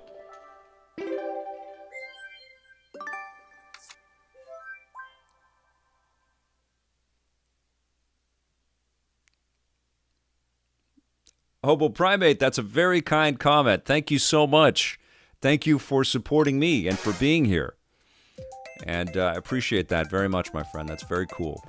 And Johnny and I will be seeing each other. Actually, if you're in the Vancouver area, we're going to be at the Vancouver Retro Gaming Expo this Saturday. He's got a panel. I've got a panel. We're going to be right next to each other. We've got a table. I'm going to be bringing some EPN t-shirts and some EPN hoodies. It's in New Westminster on Saturday, June 14th. So come down. It'll be super fun. If you're in the Vancouver area, please come. Which component designed for game chat is built into the Nintendo Switch 2 console? A microphone.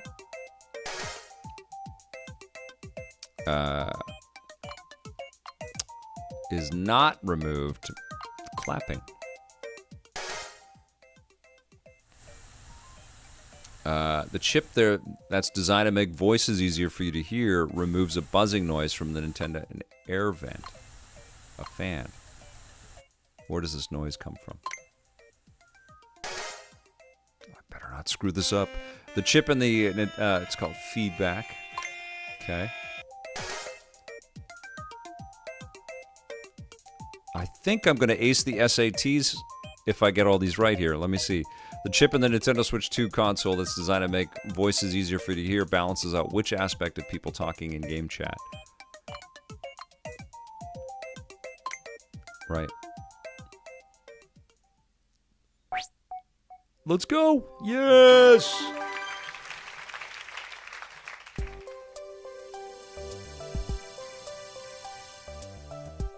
John Yamtov on Twitch says Vic's first game chat guest on stream was you. You rock, John. And I listened to the replay, and the audio quality was solid. Legit became an on-the-fly podcast. It was crazy. And I thought it was a mic in the new Pro controllers. I don't know if there's a mic in, but these controllers are incredible. I'll talk a little bit more about that too. But it all sounded great.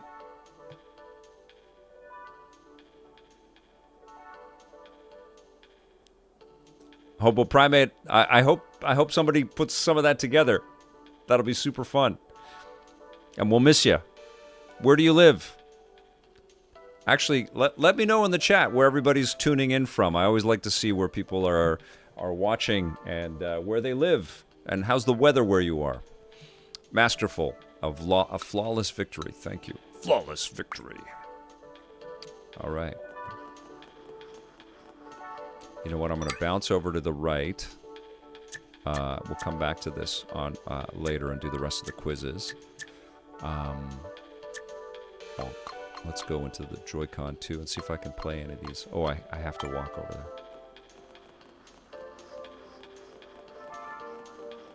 That's right, Flip the Score. We didn't really have a lot of time. It was pretty much... And I didn't want to leave the Nintendo Switch 2 experience. John was pacing. He's like, okay, can we go? Are we good? Can we go? We got to go shoot our things. Can we go? And I was like, I want to play more. I did not want to leave. It was really fun. I think you guys can appreciate that. I love those big events, man. I'm an E3 kid. Been so lucky to go to so many cool events for so freaking long. So any taste of that, it's like coming home. DS Lightning in Orange County. And Quebec. Burnaby, baby. Steve Watts. Rain in the forecast tomorrow means Switch 2 all evening. I hear that. I think that's why Canadians are huge gamers. We have the weather working against us often, right? Right, Quebec? I was just in Quebec City for the first time in my life. It was unbelievable. And I was born in Montreal, so I love Quebec as a province, and I love going out there all the time. Any chance I get, I love going out there. But I'd never been to Quebec City, and oh man, do I recommend it to anybody that wants to travel to a part of Canada that feels like it's ancient Europe in some ways. It's amazing. Oh, Edmonton is dealing with the fires, Alpha Cat. I'm so sorry, man. We have a lot of family in Edmonton. I love going there, too. Yeah, it's awesome out there, and I'm sorry you're dealing with the fires. I just heard yesterday that they evacuated Squamish, which is like an hour away from Vancouver. These forest fires, man. It's just going to get worse. We gotta do something about that. Oh, right on. And Non-Tuna is in Edmonton, and PS Witch is in Kentucky. That's amazing. Magnavox in Chicago. Love it. Dan W. smelling the smoke from the wildfires in the Midwest. Joshua Young is in Edmonton as well. Olds, Alberta. Very smoky outside. I'm so sorry, Alberta. Yeah, old Montreal is heaven on earth, 100%. The food. Oh, my God. I had freaking maple syrup popcorn in Quebec. I'd never had anything that's so freaking amazing. It was so tasty. We didn't finish it because it was so decadent, but we had it in the bag and ate more the next day. It was better the next day. It was so good. Super Tart was born in Montreal. Yeah, I love the city. Love the city. I want to get back. I might be back soon. Some stuff I'm working on. Okay, let us talk to this person here. Oh, geez. I can't... Is there a sensor for how you have the stand in the back?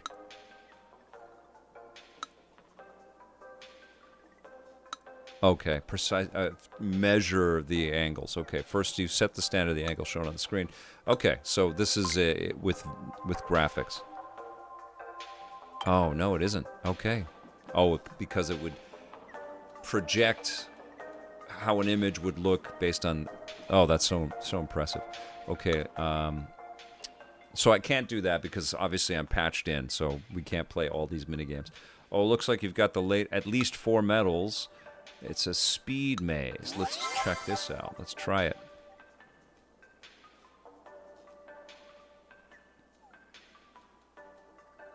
Stephen Watts is here for the poutine and with the French fry emoji on YouTube. I love it.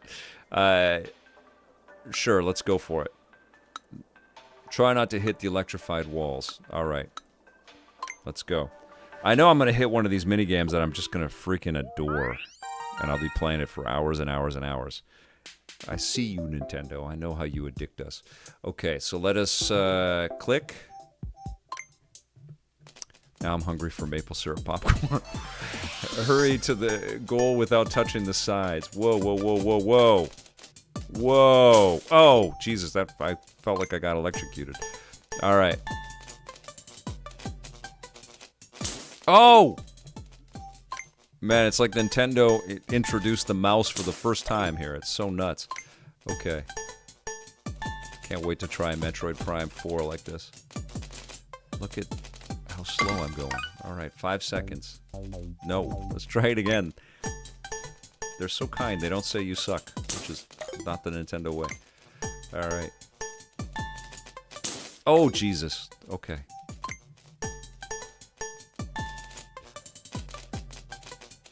Oh, man. It's very precise! Don't drink and drive your mouse, guys. Oh, my God.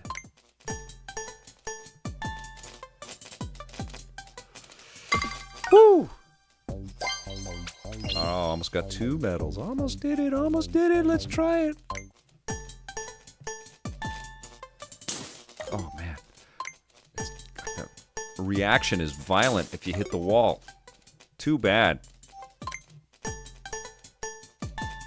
Oh, jeez, I don't trust myself. This is so weird. It's because I have all this crap. That's the excuse I'm given. I have all these things around me. Okay, here, let's try this again. Okay. Ooh. No. How do you get 2.5 seconds? No!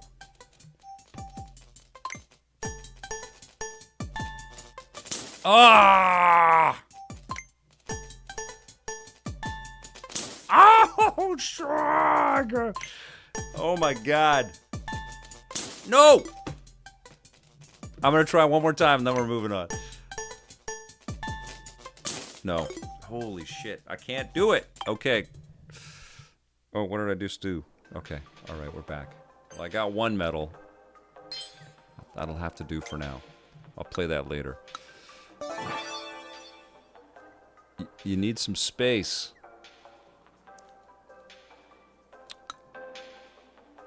I thought about Mind's Eye, Coincidence Control. No, I don't want to play that. I have it on PC. Maybe I'll wait for a patch. I know it's... Right now it's just to laugh at it. I feel bad. Weird idea for a game, though. Like, no press.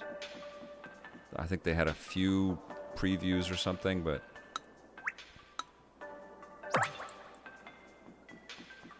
Yeah, I feel bad for the studio.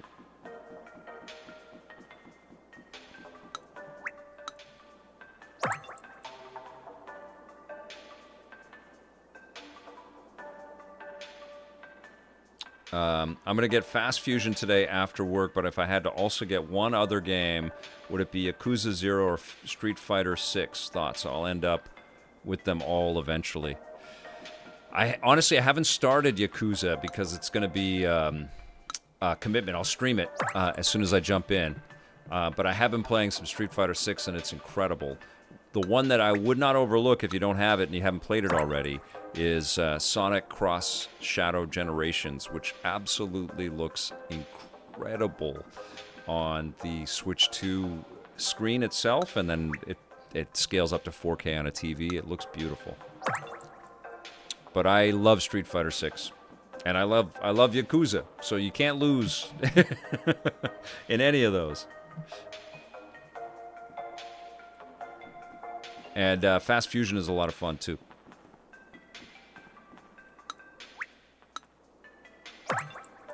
Yeah, Sonic...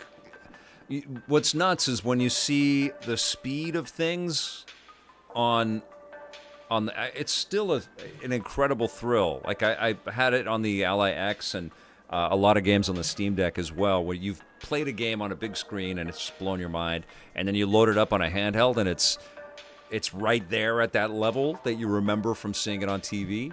And I played Sonic Cross Shadows on PS5 and my reviews up on the YouTube channel. I love that. I love that experience. It was amazing.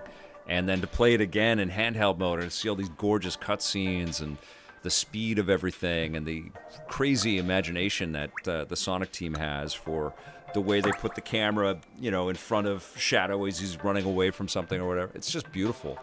And it runs flawlessly on the Switch too. Yeah, and no free update from Switch 1, which is a bummer. I wish more companies were doing that. I didn't have No Man's Sky, speaking of which, on Switch. I've got it on other platforms, but I love that game, and I love that company. I love Hello Games, so that was another Switch 2 game that I picked up. And I picked up Fast Fusion as well. And playing No Man's Sky again, instantly addicted. Super freaking cool. It doesn't run as beautifully, I think, as it does on the PS5 Pro, and I played a little bit of it in PSVR 2, and that's still my preferred way to play it, but it's pretty rad to be able to, you know, cart that massive universe of worlds to explore anywhere you want to on the Switch 2. And it does look good. I can't wait for Sonic Racing Cross Worlds. It's going to be interesting to see where Nintendo is with their Mario Kart World journey by the time that game comes out, because I have a feeling that there is a lot planned for World. There's going to be a lot of content that they're going to keep adding to the game. Now, what is this? I know what you're thinking. This isn't a game. It's a tech demo. And you're right, but give it a try. You'll get to hear the sounds the Joy-Con 2 controllers can make. All right. But it's more than vibrations, and it can actually make its own sounds, even without any speakers. Okay, wild. Let's see if we can play this. HD Rumble 2 sound, okay. I'll put it up to the microphone. Should I mute the game? Let me mute the game so you can hear the sounds a little bit better. It's actually pretty quiet. Okay.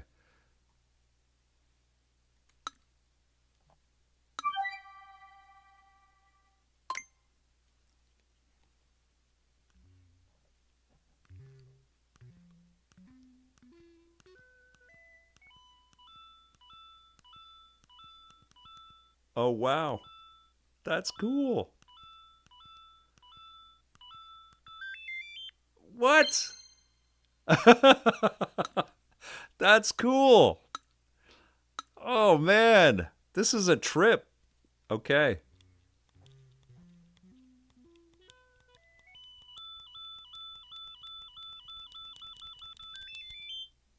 Oh, man. That's so neat. Okay.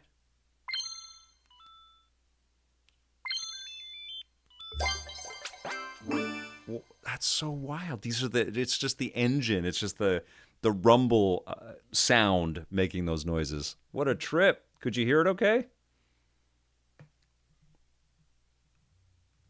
Okay. And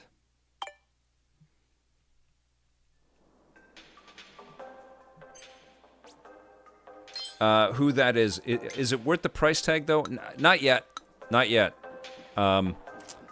That's why I'm curious, who's bought this, who's finished it or gotten super deep into it, and what are your thoughts on it? Share it with the chat. And what I still have, okay, I didn't find this. The home button, very important. And the C button, very important for game chat, which I'm a fan of.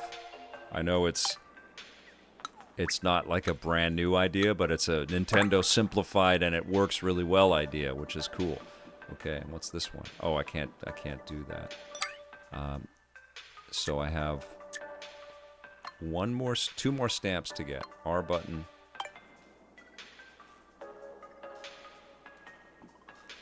Who that is? I got my Switch 2, and I love Mario Kart World, but I wish we had another great launch game.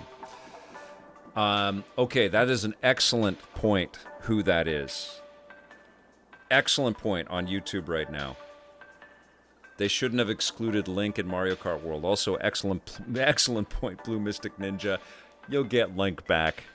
They're going to have all that stuff. Who that is wishes that there was another Mario Kart World. Let me ask you this. Have you got The Legend of Zelda, Link's Awakening, or Echoes of Wisdom? Have you got either of those two games?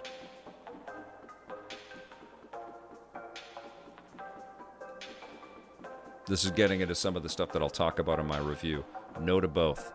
Well, those are brand new games to you, and they run beautifully on Switch 2. Much better than they did on Switch 1. And they're excellent games, and I've taken a look at both of them, and they instantly make you want to stop everything and just play those games. They're very much reminiscent of old school Zelda games, which is part of their charm.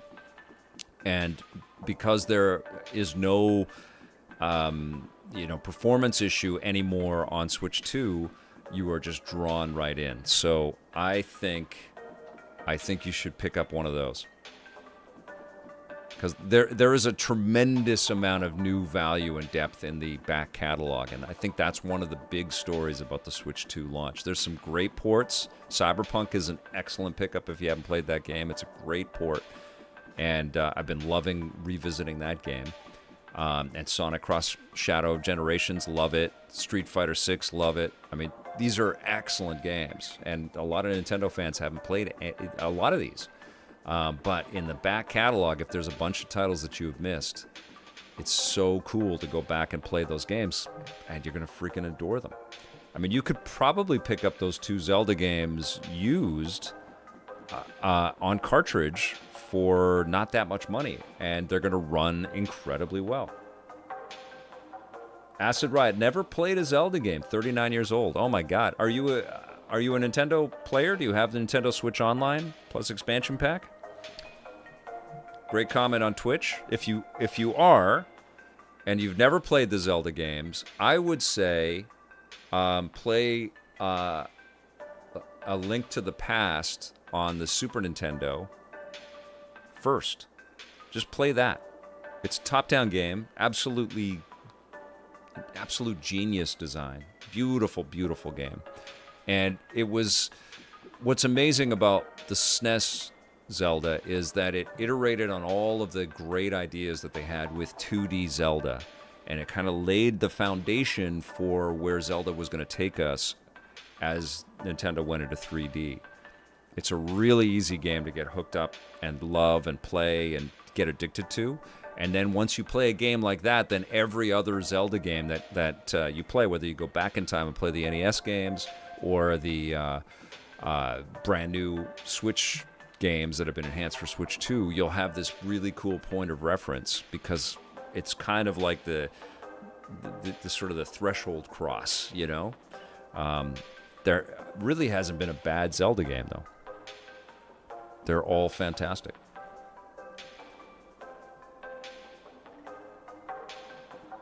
Yes, the Hyrule Warriors DS Lightning 21, great point. Yes, old Switch 1 games get improved on Switch 2, tried Age of Calamity, but now has a stable frame rate. And Bayonetta 3 has that as well. I haven't tried Bayonetta 3 yet.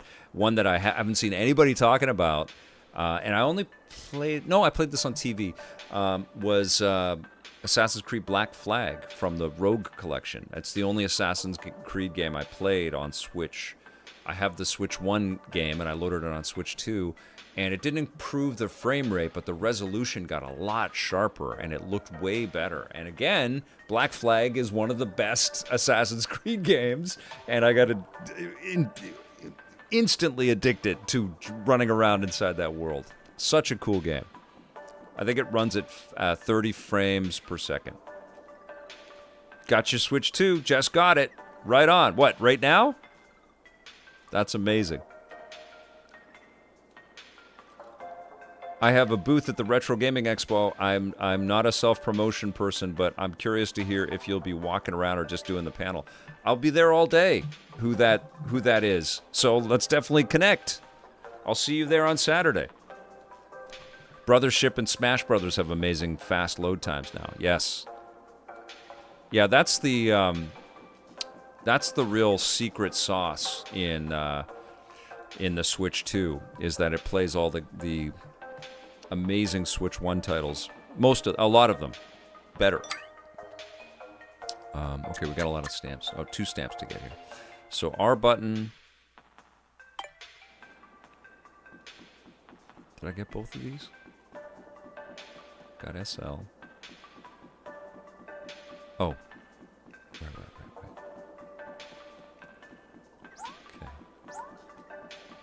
So, Acid Riot. Start with A Link to the Past. You'll love it. Then there's excellent GBA games that you can check out. I think eventually Nintendo's going to put A Link Between Worlds on Switch 2. That's one of my favorite Zelda games. That was a 3DS game? Was it DS? I think it was 3DS. Unreal. So good. Okay, that ZR button. How the heck do you get down to that? Oh, I see. No, Area E is locked off.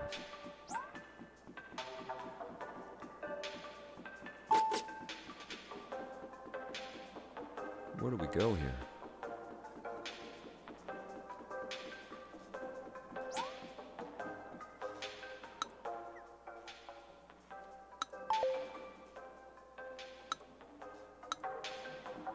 So that's Area D. Is there like a little elevator or something like that?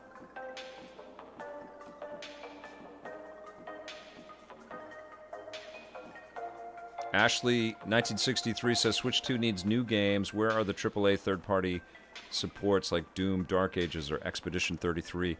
I think those are coming, Ashley. I did expect to see some of those announcements at the Xbox presser, but they didn't really, and there weren't that many Switch 2 titles. I know the Tony Hawk game is coming. Madden's coming. I think all of them are going to come. It's just money on the table, especially after this announcement yesterday. They sold 3.5 million units in 4 days.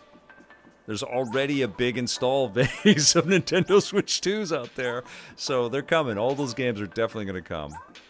I'm sure we're going to get Doom and Starfield. That's the thing too. Like, this isn't a PS5.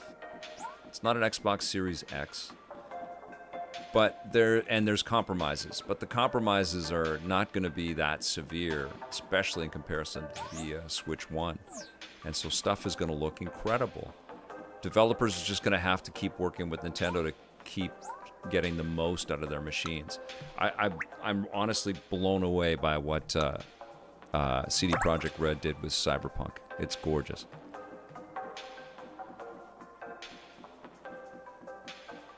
Asa, bruh, Ashley's a bot. How can you tell? Oh, yeah. Can Nintendo keep the momentum? Right. Are you a bot, Ashley?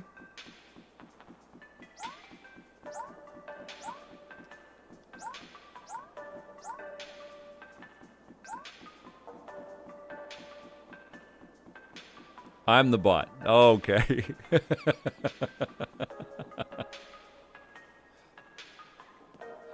We don't know. Who knows anymore? The world is weird. Bot fight. ASAP, bruh. Can Nintendo keep the momentum?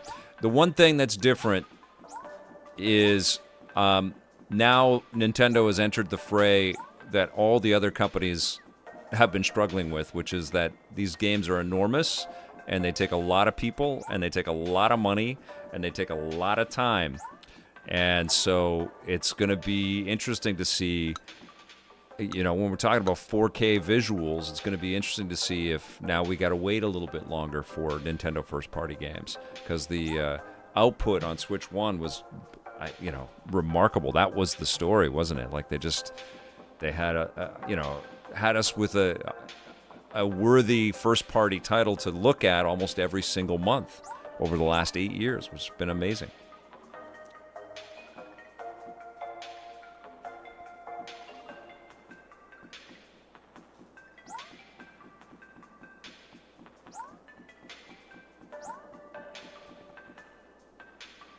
I asked because Switch 2 discourse has been so negative ever since it was announced. I've never seen any game console get this much hate before. We are at this threshold. I think that there's a huge majority of people, and many of the people that are on our YouTube stream and Twitch stream right now represent this, of people that are just absolutely exhausted with the hate and negativity that's out there and are over it. I certainly am.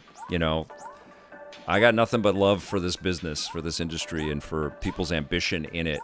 And it's really shocked me to see the entitled behavior of people that jump on these live streams and put videos together and just transmit so much hostility. And then that's amplified on social media like crazy, and a lot of it is so engineered to just drive, some kind of clickbait or some kind of engagement of something, and it's really sad to see. And so consequently, you've got a lot of developers that are very nervous about talking about their craft and how things are going to be received and how things are going to go over. And my God, man, there's just so many wonderful projects and so much great work to celebrate. And even if you don't like something, just walk away and find something you do like, But people are, I guess, enjoying the misery that's out there, and they're in it. And honestly, the world is serving up a lot of real things to be miserable about, and I know that that's part of it too. People are upset about something else, and they're bringing it to every part of their life. And unfortunately, there's a lot of video game developers and people at game companies that are kind of caught in the crosshairs. But at the same time, there's been a lot of poor choices, like all the live service stuff that's been invested in, and all these studios that have been built up and then closed, and all these layoffs. All of that has fueled a lot of negativity as well.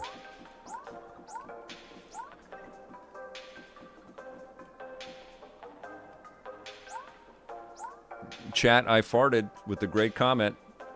I didn't fart. That's his name in Twitch, or her name. There's an abundance of options to play games. Last gen, current gen, desktop, handheld, mobile. Play some older games that aren't re-released on the GameCube or PS2. Plenty of hidden gems out there. That's it. We live in a time of just limitless option if you're into video games at all. And to spend energy and to edit a video, or to just hurl insults and hate and suspicion and vitriol, it just blows me away. Like, there's a way to say that you don't like something and then move on, But I know people, it's not new, but I think the tools in which people can, accelerate venom are immense now.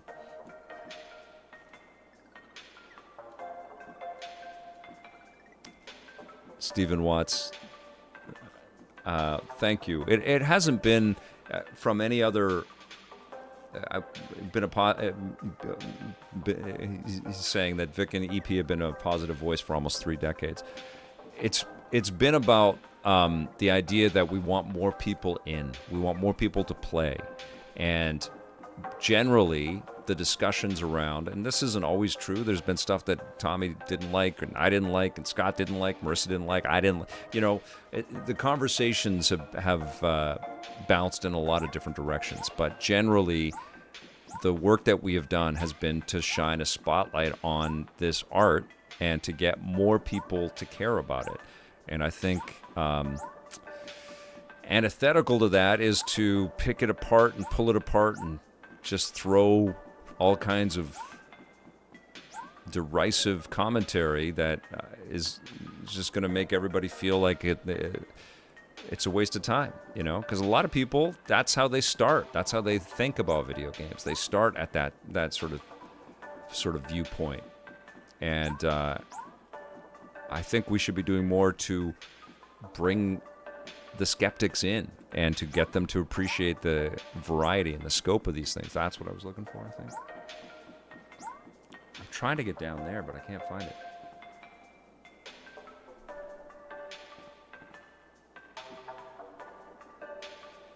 Right, Burnbow. 100%. Anyways, I can't change the world. None of us can.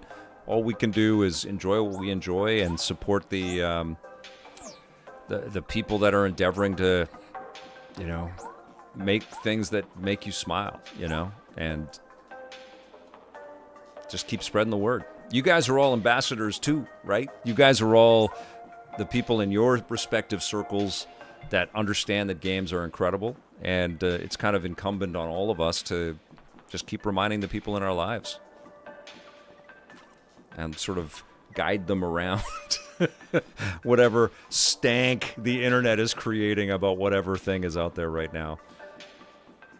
I know a lot of people are all up and down on jumping all over Mind's Eye right now, and all I can think about is the people that worked on that thing for years and years and years, and it has launched to it being broken, and certainly there's value in that discourse, but there's going to be a lot of revelry in that game's failure, and I don't know if that's a healthy place, but what do I know? How the Xbox One originally was going to launch with privacy issues and forced buying with Kinect is more upsetting to me. Yeah, they were ahead of its time, right? Chad, I farted. That's amazing to say that out loud. And the world certainly wasn't ready, but as we're seeing with game key cards and online accounts for everything and physical media, not including the actual media part of it, we have entered that always online reality on almost every console at this point.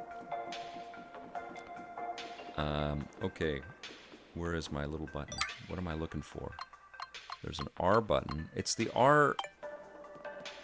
It's the button under the R, but how do I get there? RL. Coincidence control. EP fans have the most creative names. Ain't that the truth?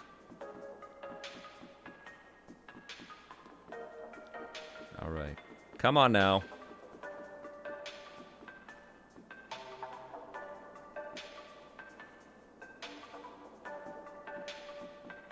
Ashley, 1963, wants to know if the PS5 Pro handheld is real. Yeah, I think they're all going to enter the handheld space. I think, the successful launch of this machine underlines that the hybrid gaming is essential for players. Players want to be able to bring their stuff with them. And Switch 1 proved it. Steam Deck reinforced it. The competition for Steam Deck, the other portable PCs, became one of the most exciting segments of the PC gaming scene. And now Switch 2 is coming out incredibly strong. The Xbox handheld was announced, and that was one of the more exciting announcements in the showcase. And we'll see how well it does. I think price is an incredibly important ingredient now for that thing, but I think PlayStation definitely will come forward with it. And my only thing with the PlayStation handheld is that they can't close it off. There's only two ways they can go with the PlayStation handheld. Is they need to have something that can play every PlayStation era of title natively on the device, so sort of like a super PlayStation, or it will play PC software, so you can load Steam and the Epic Game Store and other stores on there, and do kind of what Xbox is doing, circumnavigating the Windows experience to go right to the gaming OS, which is Steam Deck's ace in the hole. So they have to do something like that. People won't just buy a PlayStation handheld to buy one generation of exclusives. Nice. Extra super PlayStation DS Lightning. I don't know where to go. What's the secret here? Anybody know?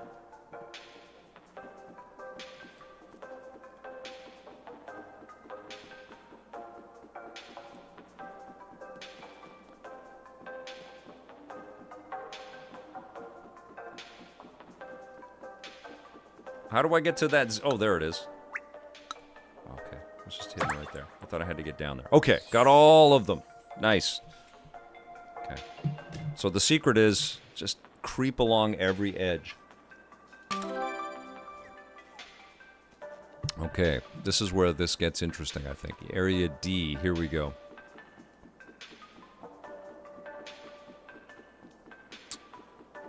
PS Portal does work if you don't have a PS5. You need Ashley with the good questions. Ashley 1963. You can use the Portal. You use it as a streaming device.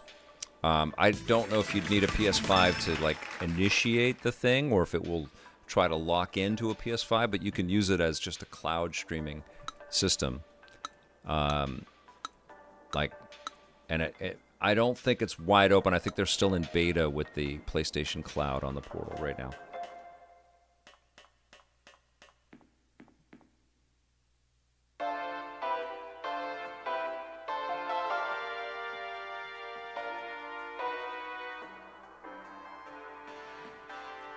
Chat I Farted is saying, why is there no gimmick with the Switch 2? It's more of an extension of the Switch 1. I think they have something in the works. And I think it has something to do with the dual USB-Cs. I've been thinking that from the moment they announced it, but I've been thinking that a dual screen idea might be coming to this platform, although that would be quite heavy. Okay, so we're inside the controller. This also reminds me of Good Job for the Nintendo Switch 1, which was a pretty cool game. I think the company that made it, my daughter loved that game. She played it, she still plays it endlessly. It's insane. But I think the company that made it has gone under, unfortunately. But that was a pretty fun game.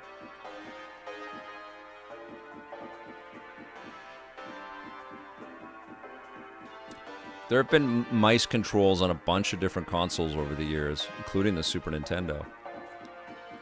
But I think Nintendo's got a software attachment, like a software-hardware attachment surprise in store for us. They've had a long time to cook on this, and it does feel very iterative right now. But I think we have some pretty cool ideas coming. And some awesome games. There's a hat. Great. Okay.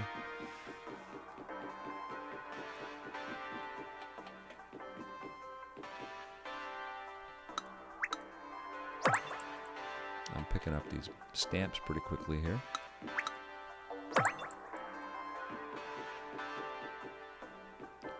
There is an OCD compulsion to this thing, isn't there?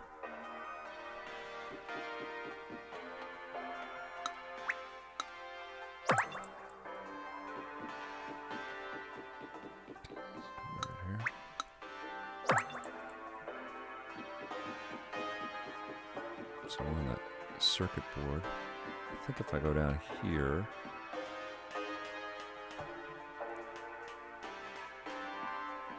is this part of the same area? I think it is. Oh, there's a mini game. Let's check this out. All right, let's see.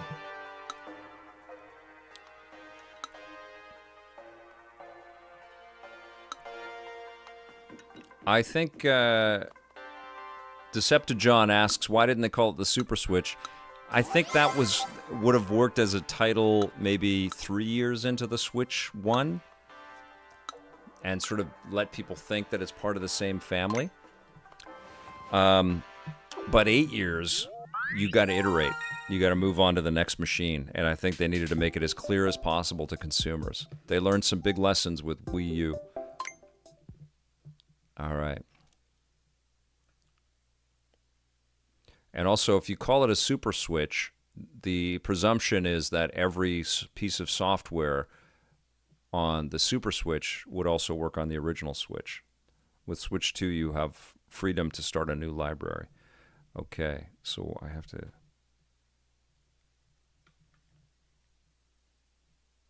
I mean, okay. Oh, this is cool.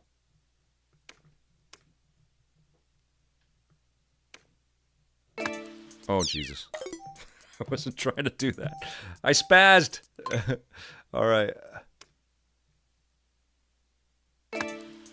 Nope. Okay, one more time. Am I trying to get it in one? Because that ain't easy. Oh, I see. I calibrate, then I lock in. Understood. Oh.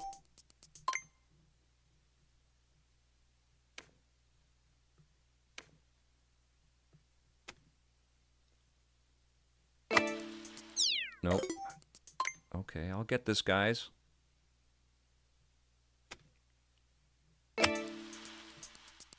Oh! Oopsies. All right, okay. Oh, I see. It's speed golf, so you just do it as fast as you can. Okay, all right. Let's try this again. All right, I get you. Ah! All right. No!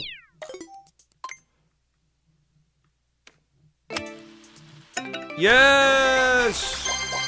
Woo! Okay, cool.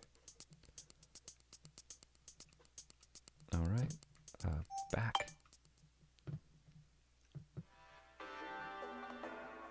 Okay.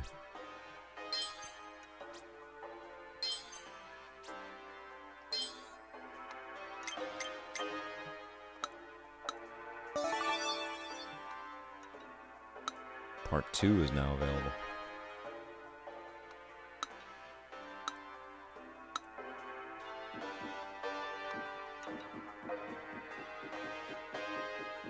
Okay, what am I looking for? I'm still looking for a few more.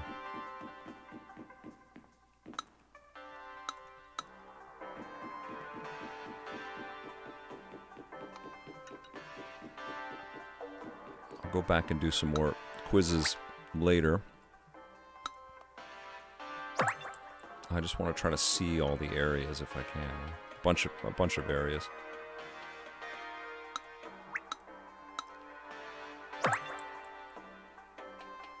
And what are these guys?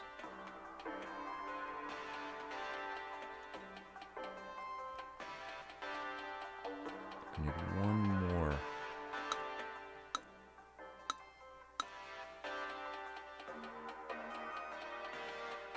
One more stamp. Where might you be? This is a tech demo, not a mini game, but it's still a pretty cool experience. The HD Rumble 2 tech demo simulates balls rolling around. HD Rumble 2 is built into both left and right. That means double the rumble. Furthermore, as the vibration moves from one side to another, it should feel as if the source of the rumble is moving around physically. Let's try it out.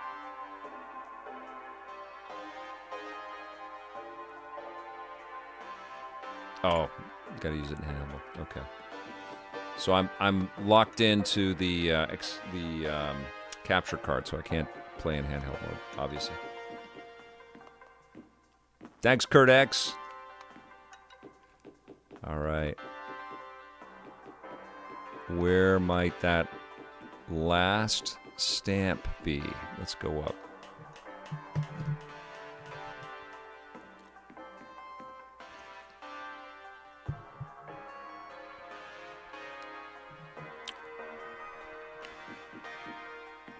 Oops.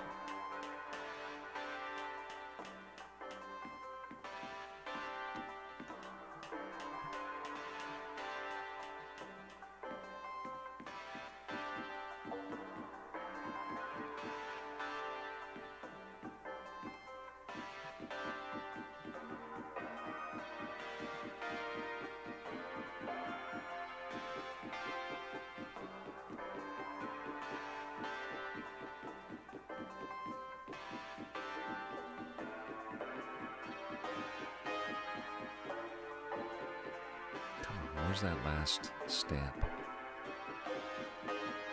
Oh, there it is. Boom! That That's how you activate the amiibo. Area E, here we go.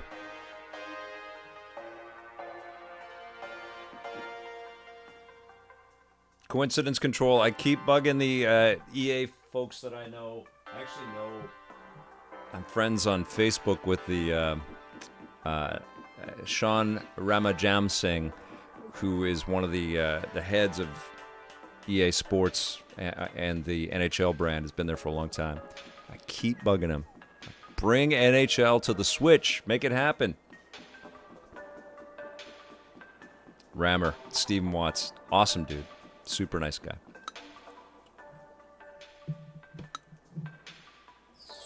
I did. Let's go.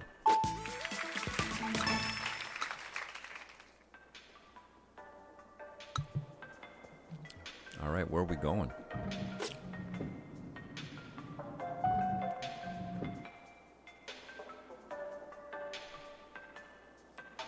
Chat, I farted said that he could see the Joy-Cons mouse controls being great for Splatoon. Any shooter. It's going to be really fun.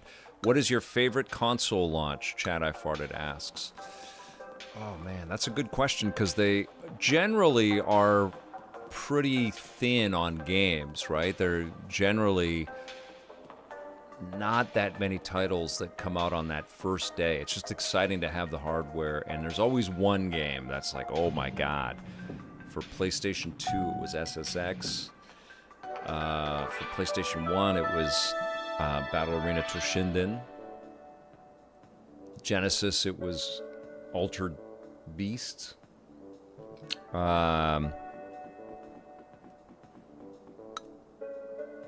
we're in the Joy-Con park now. Switch, obviously, was Breath of the Wild.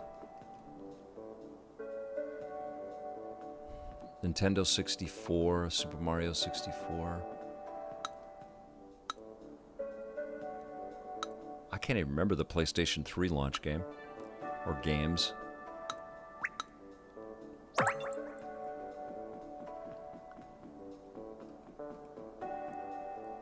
Yeah, it's usually more about the hardware than the software, I find.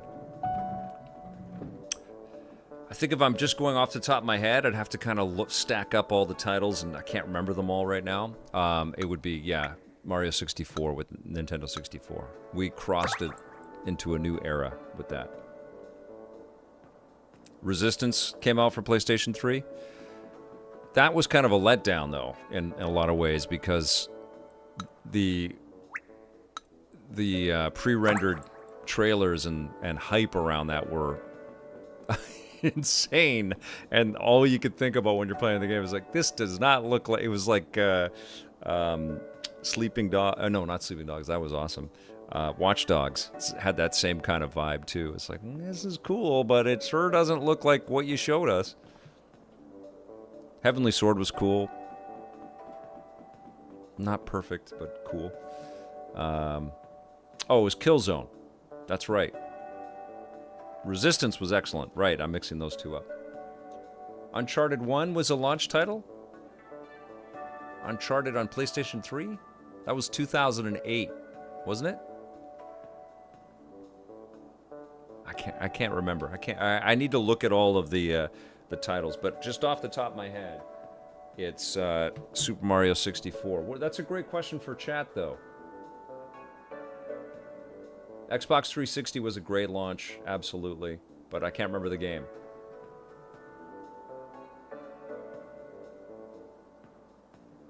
And PS3 cost a lot of money. Lair was a launch title. Oh my god, I wanted to love that game. That was Factor 5. We visited the studio, did a whole behind the scenes. You'll see that in an upcoming episode.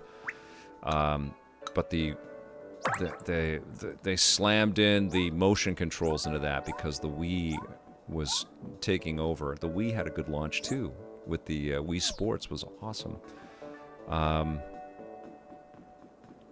Excellent question. What was the best console launch? It's not the Switch 2. The Switch 2 is great, but it is not a surprise. It is more of what we wanted, which was the right freaking move for Nintendo, and that's why people are going gangbusters for it. But it wasn't like, oh my god, this is like an idea I've always, a dream come true. It's just like, everything's better, which is great. Breath of the Wild was like that. Breath of the Wild was like, how is this running on a handheld? How am I playing this game on an airplane right now? There was a lot of that with Breath of the Wild. Even though it was on the Wii U. But it was still... And it's my favorite game. It's still freaking ridiculous. And playing it again on Switch 2, it's like, I just want to put everything away. I just want to be here. It's so good. Solid Python, it's not a surprise. It's a delight. It's more of what you love.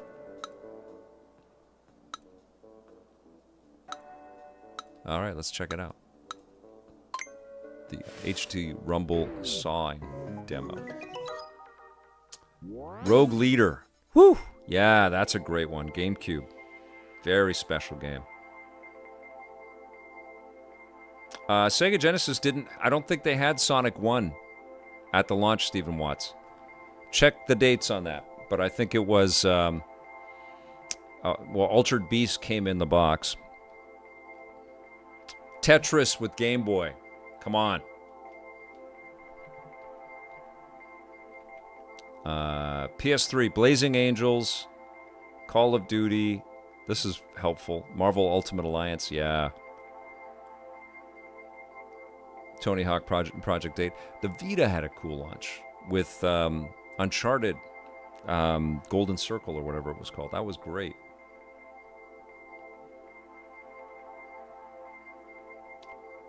I think they probably went through a whole bunch of iterations, Crimson Virgil, and I think a lot of it had to do with, I mean, look at what they have just done. Crimson Virgil on Twitch asks, do you think Switch 2 was originally going to be Switch Pro, but they slapped on the 2 afterwards? And I think that they probably did work up some of that, and I think what they wanted to do is just have a whole bunch of these machines ready to go on day one, because one of the things that all of these consoles that we're talking about right now, and that great question that Chat I Farted asked, that's his username, by the way, okay?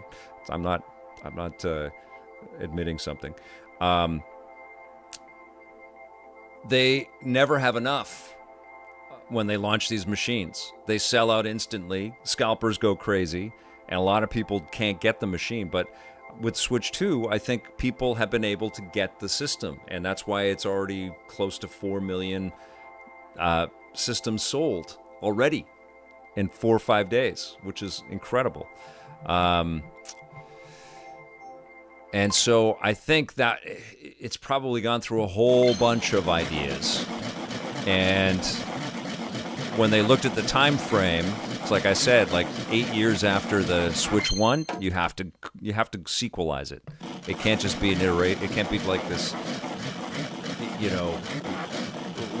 new step in a library. It has to like start a new library. Okay, fell a tree slowly. This is so wild, you guys are watching. This is crazy.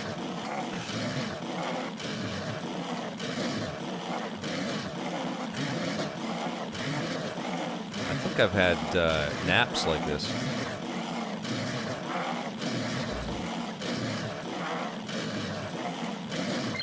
There it is! Okay. Oh no, guys. You can feel it. You can feel the rumble too. I feel it in my hand right now.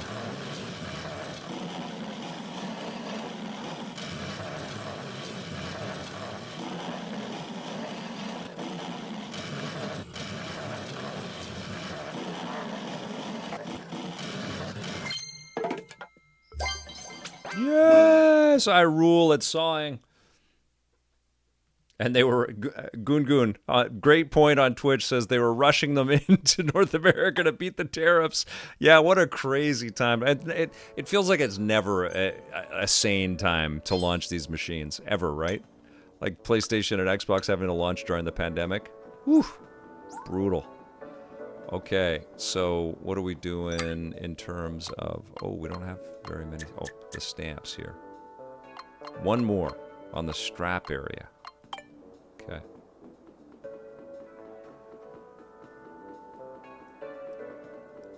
Missing the quizzes? Okay, I'll take another quiz, DS Lightning.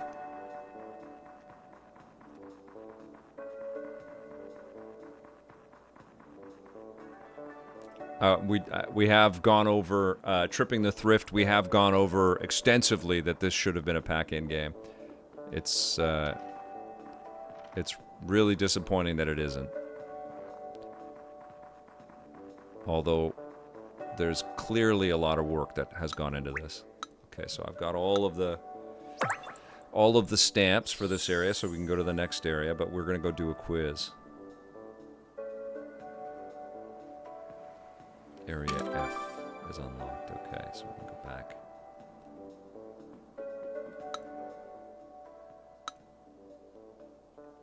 Oh, you can see pretty far.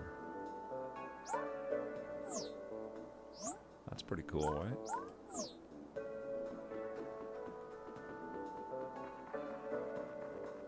Guys, I'm really, really glad I played this with you. I mean, this is... There's a lot of depth here, and there's a lot of, like, granularity, like, digging into details. And it's fun to check out this stuff with you guys. It's awesome. Hey, we got a first-time chatter. I love that. If you're lurking, chat. We got some amazing people in the community here. Ray, I don't know how you say this.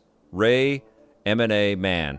Do you think that getting a screen protector is worth it? I was going to bring this up in my review, but I will right now for you guys. I used to care about scratching my DS and 3DS with a stylus, but I feel pretty safe now. Yes, I have the... Actually, with the OLED, the Switch OLED, I put a screen protector on. I think that was one of the first... Like, I've never done that on my phones or anything like that, but on the OLED, because it was an OLED game system, I went, okay, yes, let's do it. Now, I didn't do that on my Switch OLED. I haven't done that on my Ally X. But the Switch 2 is pretty pricey, so I would protect it. But you want to know why I say that? I bought the Switch 2 case from Nintendo. And it's pretty much just a bigger version of the Switch 1 case that I've had for a long time. It's got the Nintendo branding on it. It came with a screen protector. And I don't know, you guys can check this. I don't know this. I haven't Googled it yet. But I don't know if Nintendo's ever sold a screen protector or a screen protector has come with a case. But because they did that, I thought... I probably should put it on. If Nintendo's sending me a case and a screen protector, I probably should put the screen protector on. And so I did.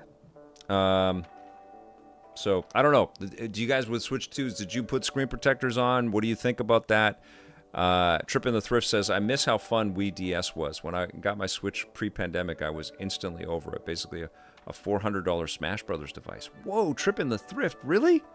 The Switch is amazing. They had so much incredible software on there. Generic User says, I can't believe Vita had OLED back in 2012. Crazy, right?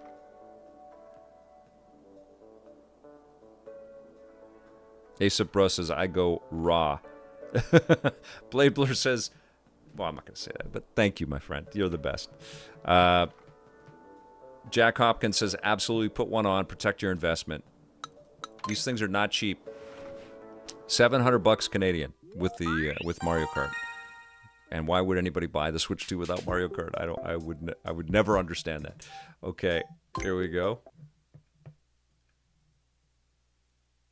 Yes, PlayStation will enter the handheld market. Chat, I farted 100%. Okay, what am I doing? Try again.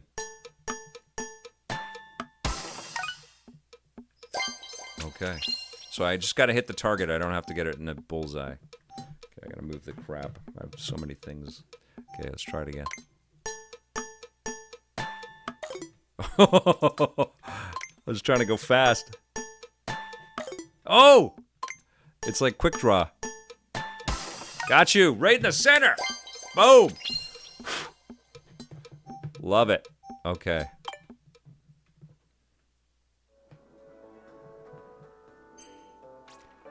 Crimson Virgil, will next year be the year when Sony and Microsoft announce their next consoles? Yes. Coincidence Control, thank you. Yeah, I can't wait to test those skills in Metroid. Your mouse talent grows more by each minigame. Groovy. All right. So let's go to the next area. We're going to Switch 2.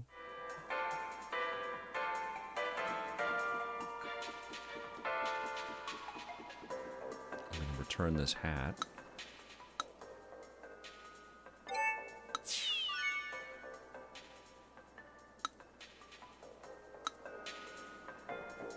Okay, and then let's go down to Area F and let's see where that goes.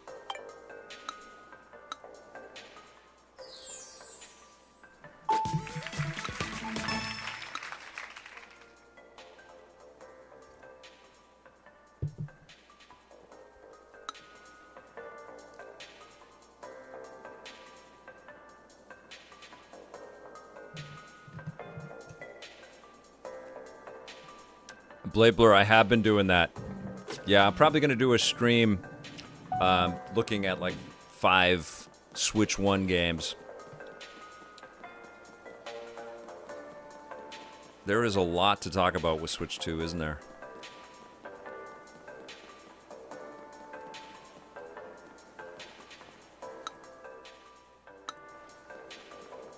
Okay, where are we going here? So this is sending me backwards, okay. We're hoofing it. We're going to the dock.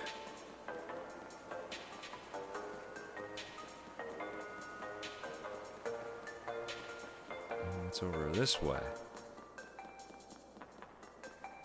Okay.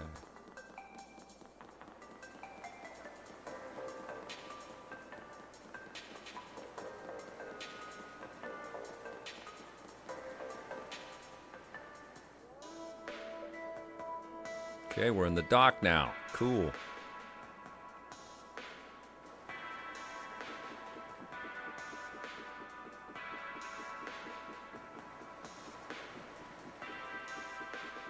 What's this?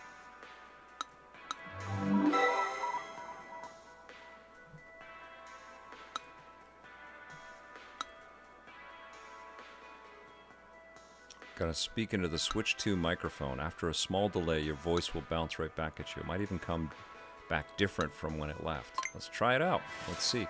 So my Switch 2 is way over there, so I don't know. Are there mics on these? I don't know.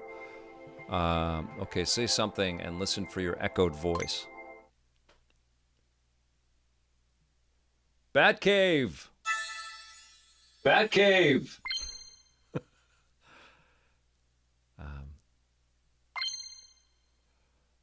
Robin, fire up the Batmobile. Robin, fire up the Batmobile.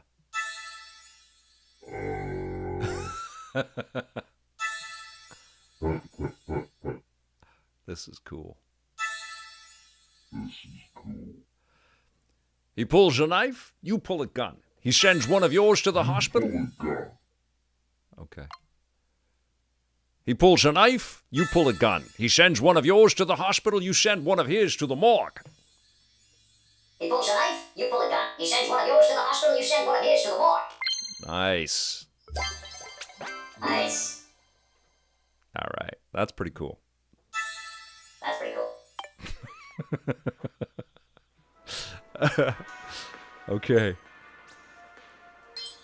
Coincidence, thank you. All right, what are we doing? Oh, that's the down elevator. Let's go find some stamps here.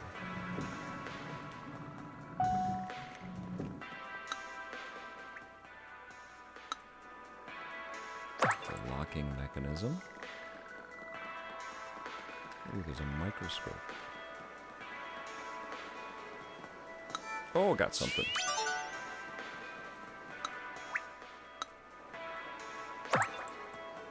AC adapter power port. Some ventilation, super important.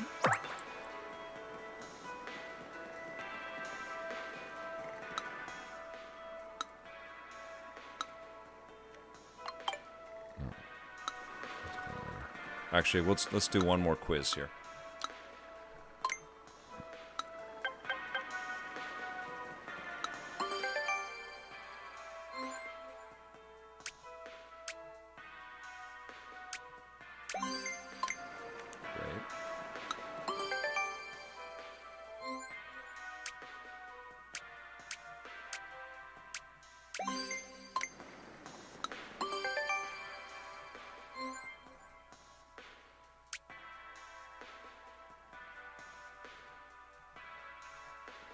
Okay.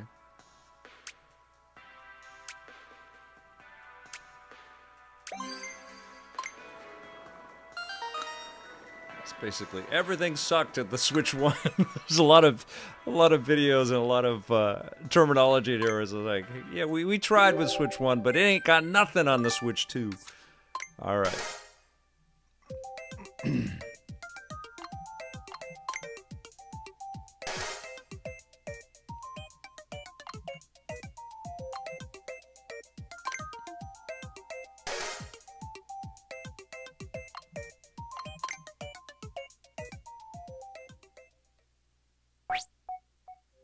Yes.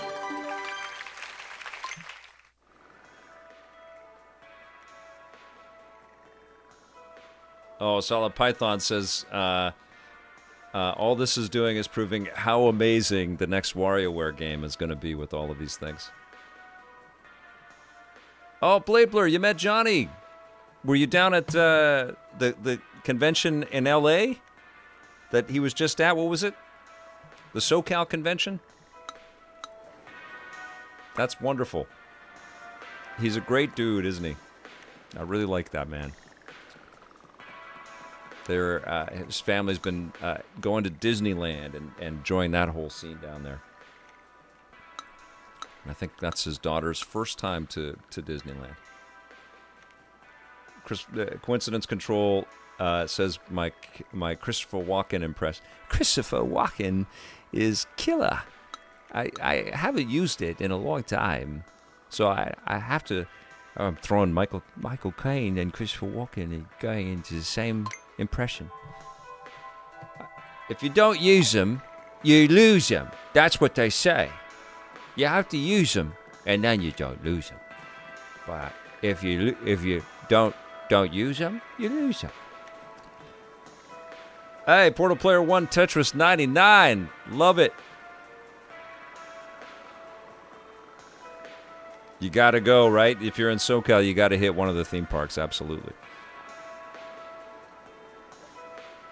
My Walken is so rusty. I haven't done any chatting like Christopher Walken. My kid, I used to read books to her when she was younger in Michael Caine voice. Once upon a time, there was a witch. And she would say, "Don't Michael Caine, no Michael Caine, just be you, no Michael Caine." So cute.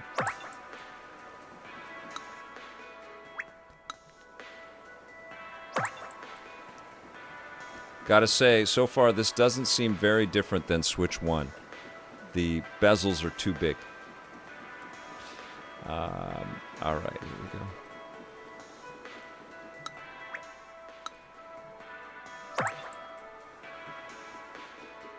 Yeah, I would. When I'd read the Harry Potter books, I would make Dumbledore Michael Caine, or I would try to do a Patrick Stewart, but I can't do it. Or who plays Magneto? What's his name? Blanking on that. And Gandalf.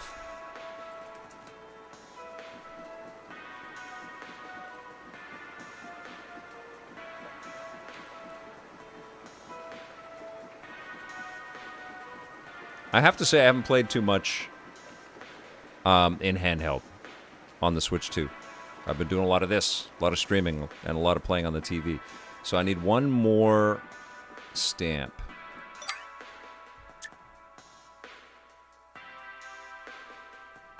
Patrick Warburton. Oh my God. Who plays Magneto? I forget the actor's name. Incredible actor.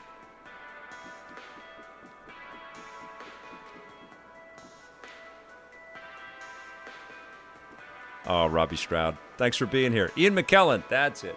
Yes. I'd make Dumbledore Ian McKellen. The wizard is never late, Frodo Baggins. The wizard arrives precisely when he means to.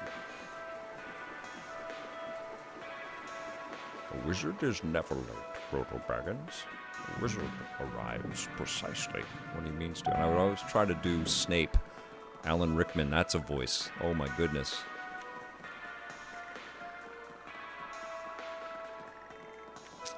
I don't know what a Fassbender impression would be. Do I sound like Michael Fassbender? Oh, right. He was Magneto, yeah. You guys should check out Black Box. Pretty freaking cool film with Michael Fassbender. Steven Soderbergh directed it. Potter. Harry Potter. That's good. Julian Collins. I can almost read that impression. That's pretty good. Potter. Potter. He's very in his throat with the way he speaks. Patrick Stewart. Engage. Number 1. Engage. Something like that. Number 1. It's hard for me not to put a little Sean Connery into everything.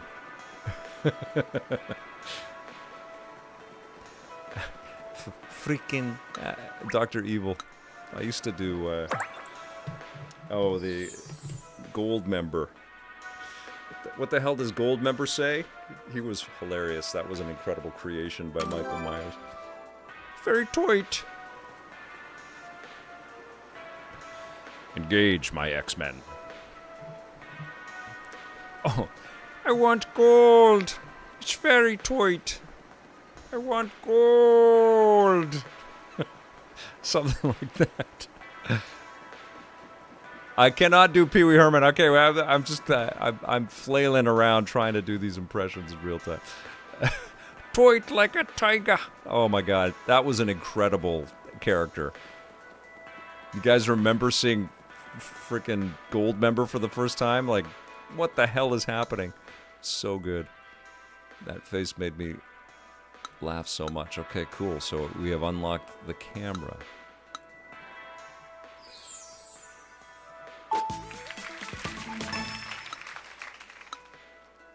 Murray Hewitt. Oh, from Flight of the Conchords? Present. Oh, I love that show so much. Oh, so good.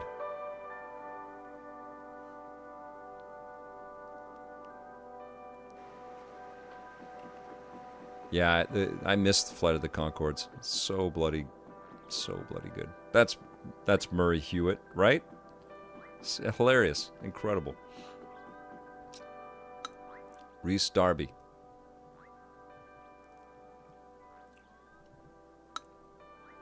I bring that up because this minigame's all about making faces at the camera. Okay, so I have the camera over there in front of my TV, so we can't do that.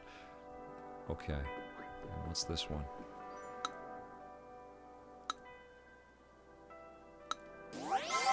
This has got to be camera related as well. Okay. You play the game by holding down a button and moving the mouse over invisible shapes. As you move over the shapes, the mouse will respond subtly, making it feel like you're really touching them.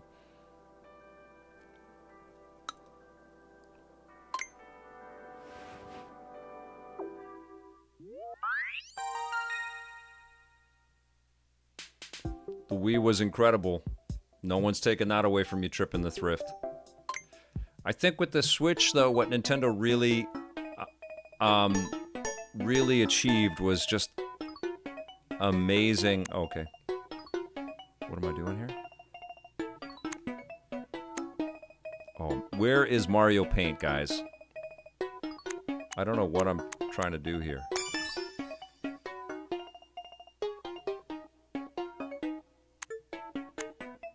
Oh, I see. I don't feel much.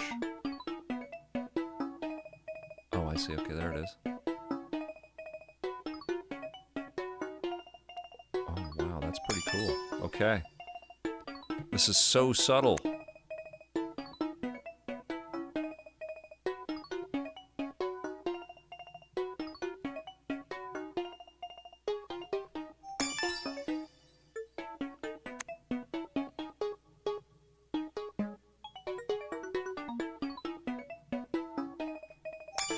What a trip. I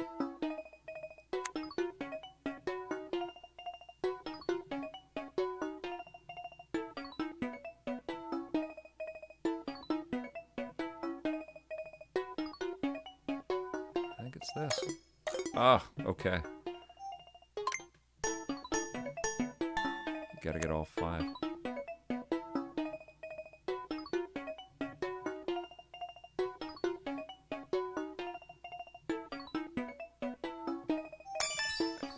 It's tricky.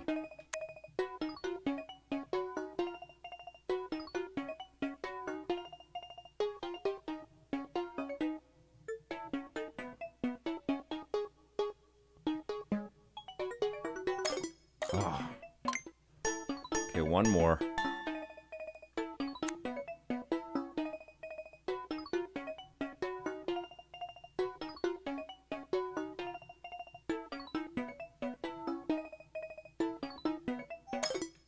Yeah, okay. That is a little tricky. Little tricky to get that precision with that. Okay, you guys, I think that's pretty good. We got a good taste of the tour around the Nintendo Switch 2. I think you guys got a pretty good idea of what this is. I can't really review this yet. I mean, I have a feeling that there's some cool surprises and stuff, but it's fun. It's fun. It's $10 in the States. It's $15 in Canada. Should have been a pack-in. It does teach you about your console and the gadgets and stuff and the technologies. Yeah, I'll keep playing a little bit more, and I'll come back with some thoughts on this. IGN described this as like paying $10 for doing a second grader's homework. I laughed a bit, and gotta say, yeah, it does feel like homework a little bit. And they could have taught you that stuff for free. Oh, Blade Blur's giving me a high score. You are the best. You're so kind. You guys are awesome, and I'm so glad that you took some time out of your day to tune in and watch this with me and check out Welcome Tour. I'll have some more streams very soon, maybe even later today. But there's lots of games to check out, lots of stuff to play, and I've got a lot of thoughts that I'm sort of pulling together around the Nintendo Switch 2. Thanks for your support. Thanks for hitting the subscribe button and the like button on YouTube, and please comment on the video. That helps for the algorithm for so after this is all uploaded as a VOD, your support means the world to the channel and to me personally. Thanks for hitting the follow button on Twitch, and thank you, of course, to subscribers and to members out there. You guys rule. We will see you soon, and until then, play forever.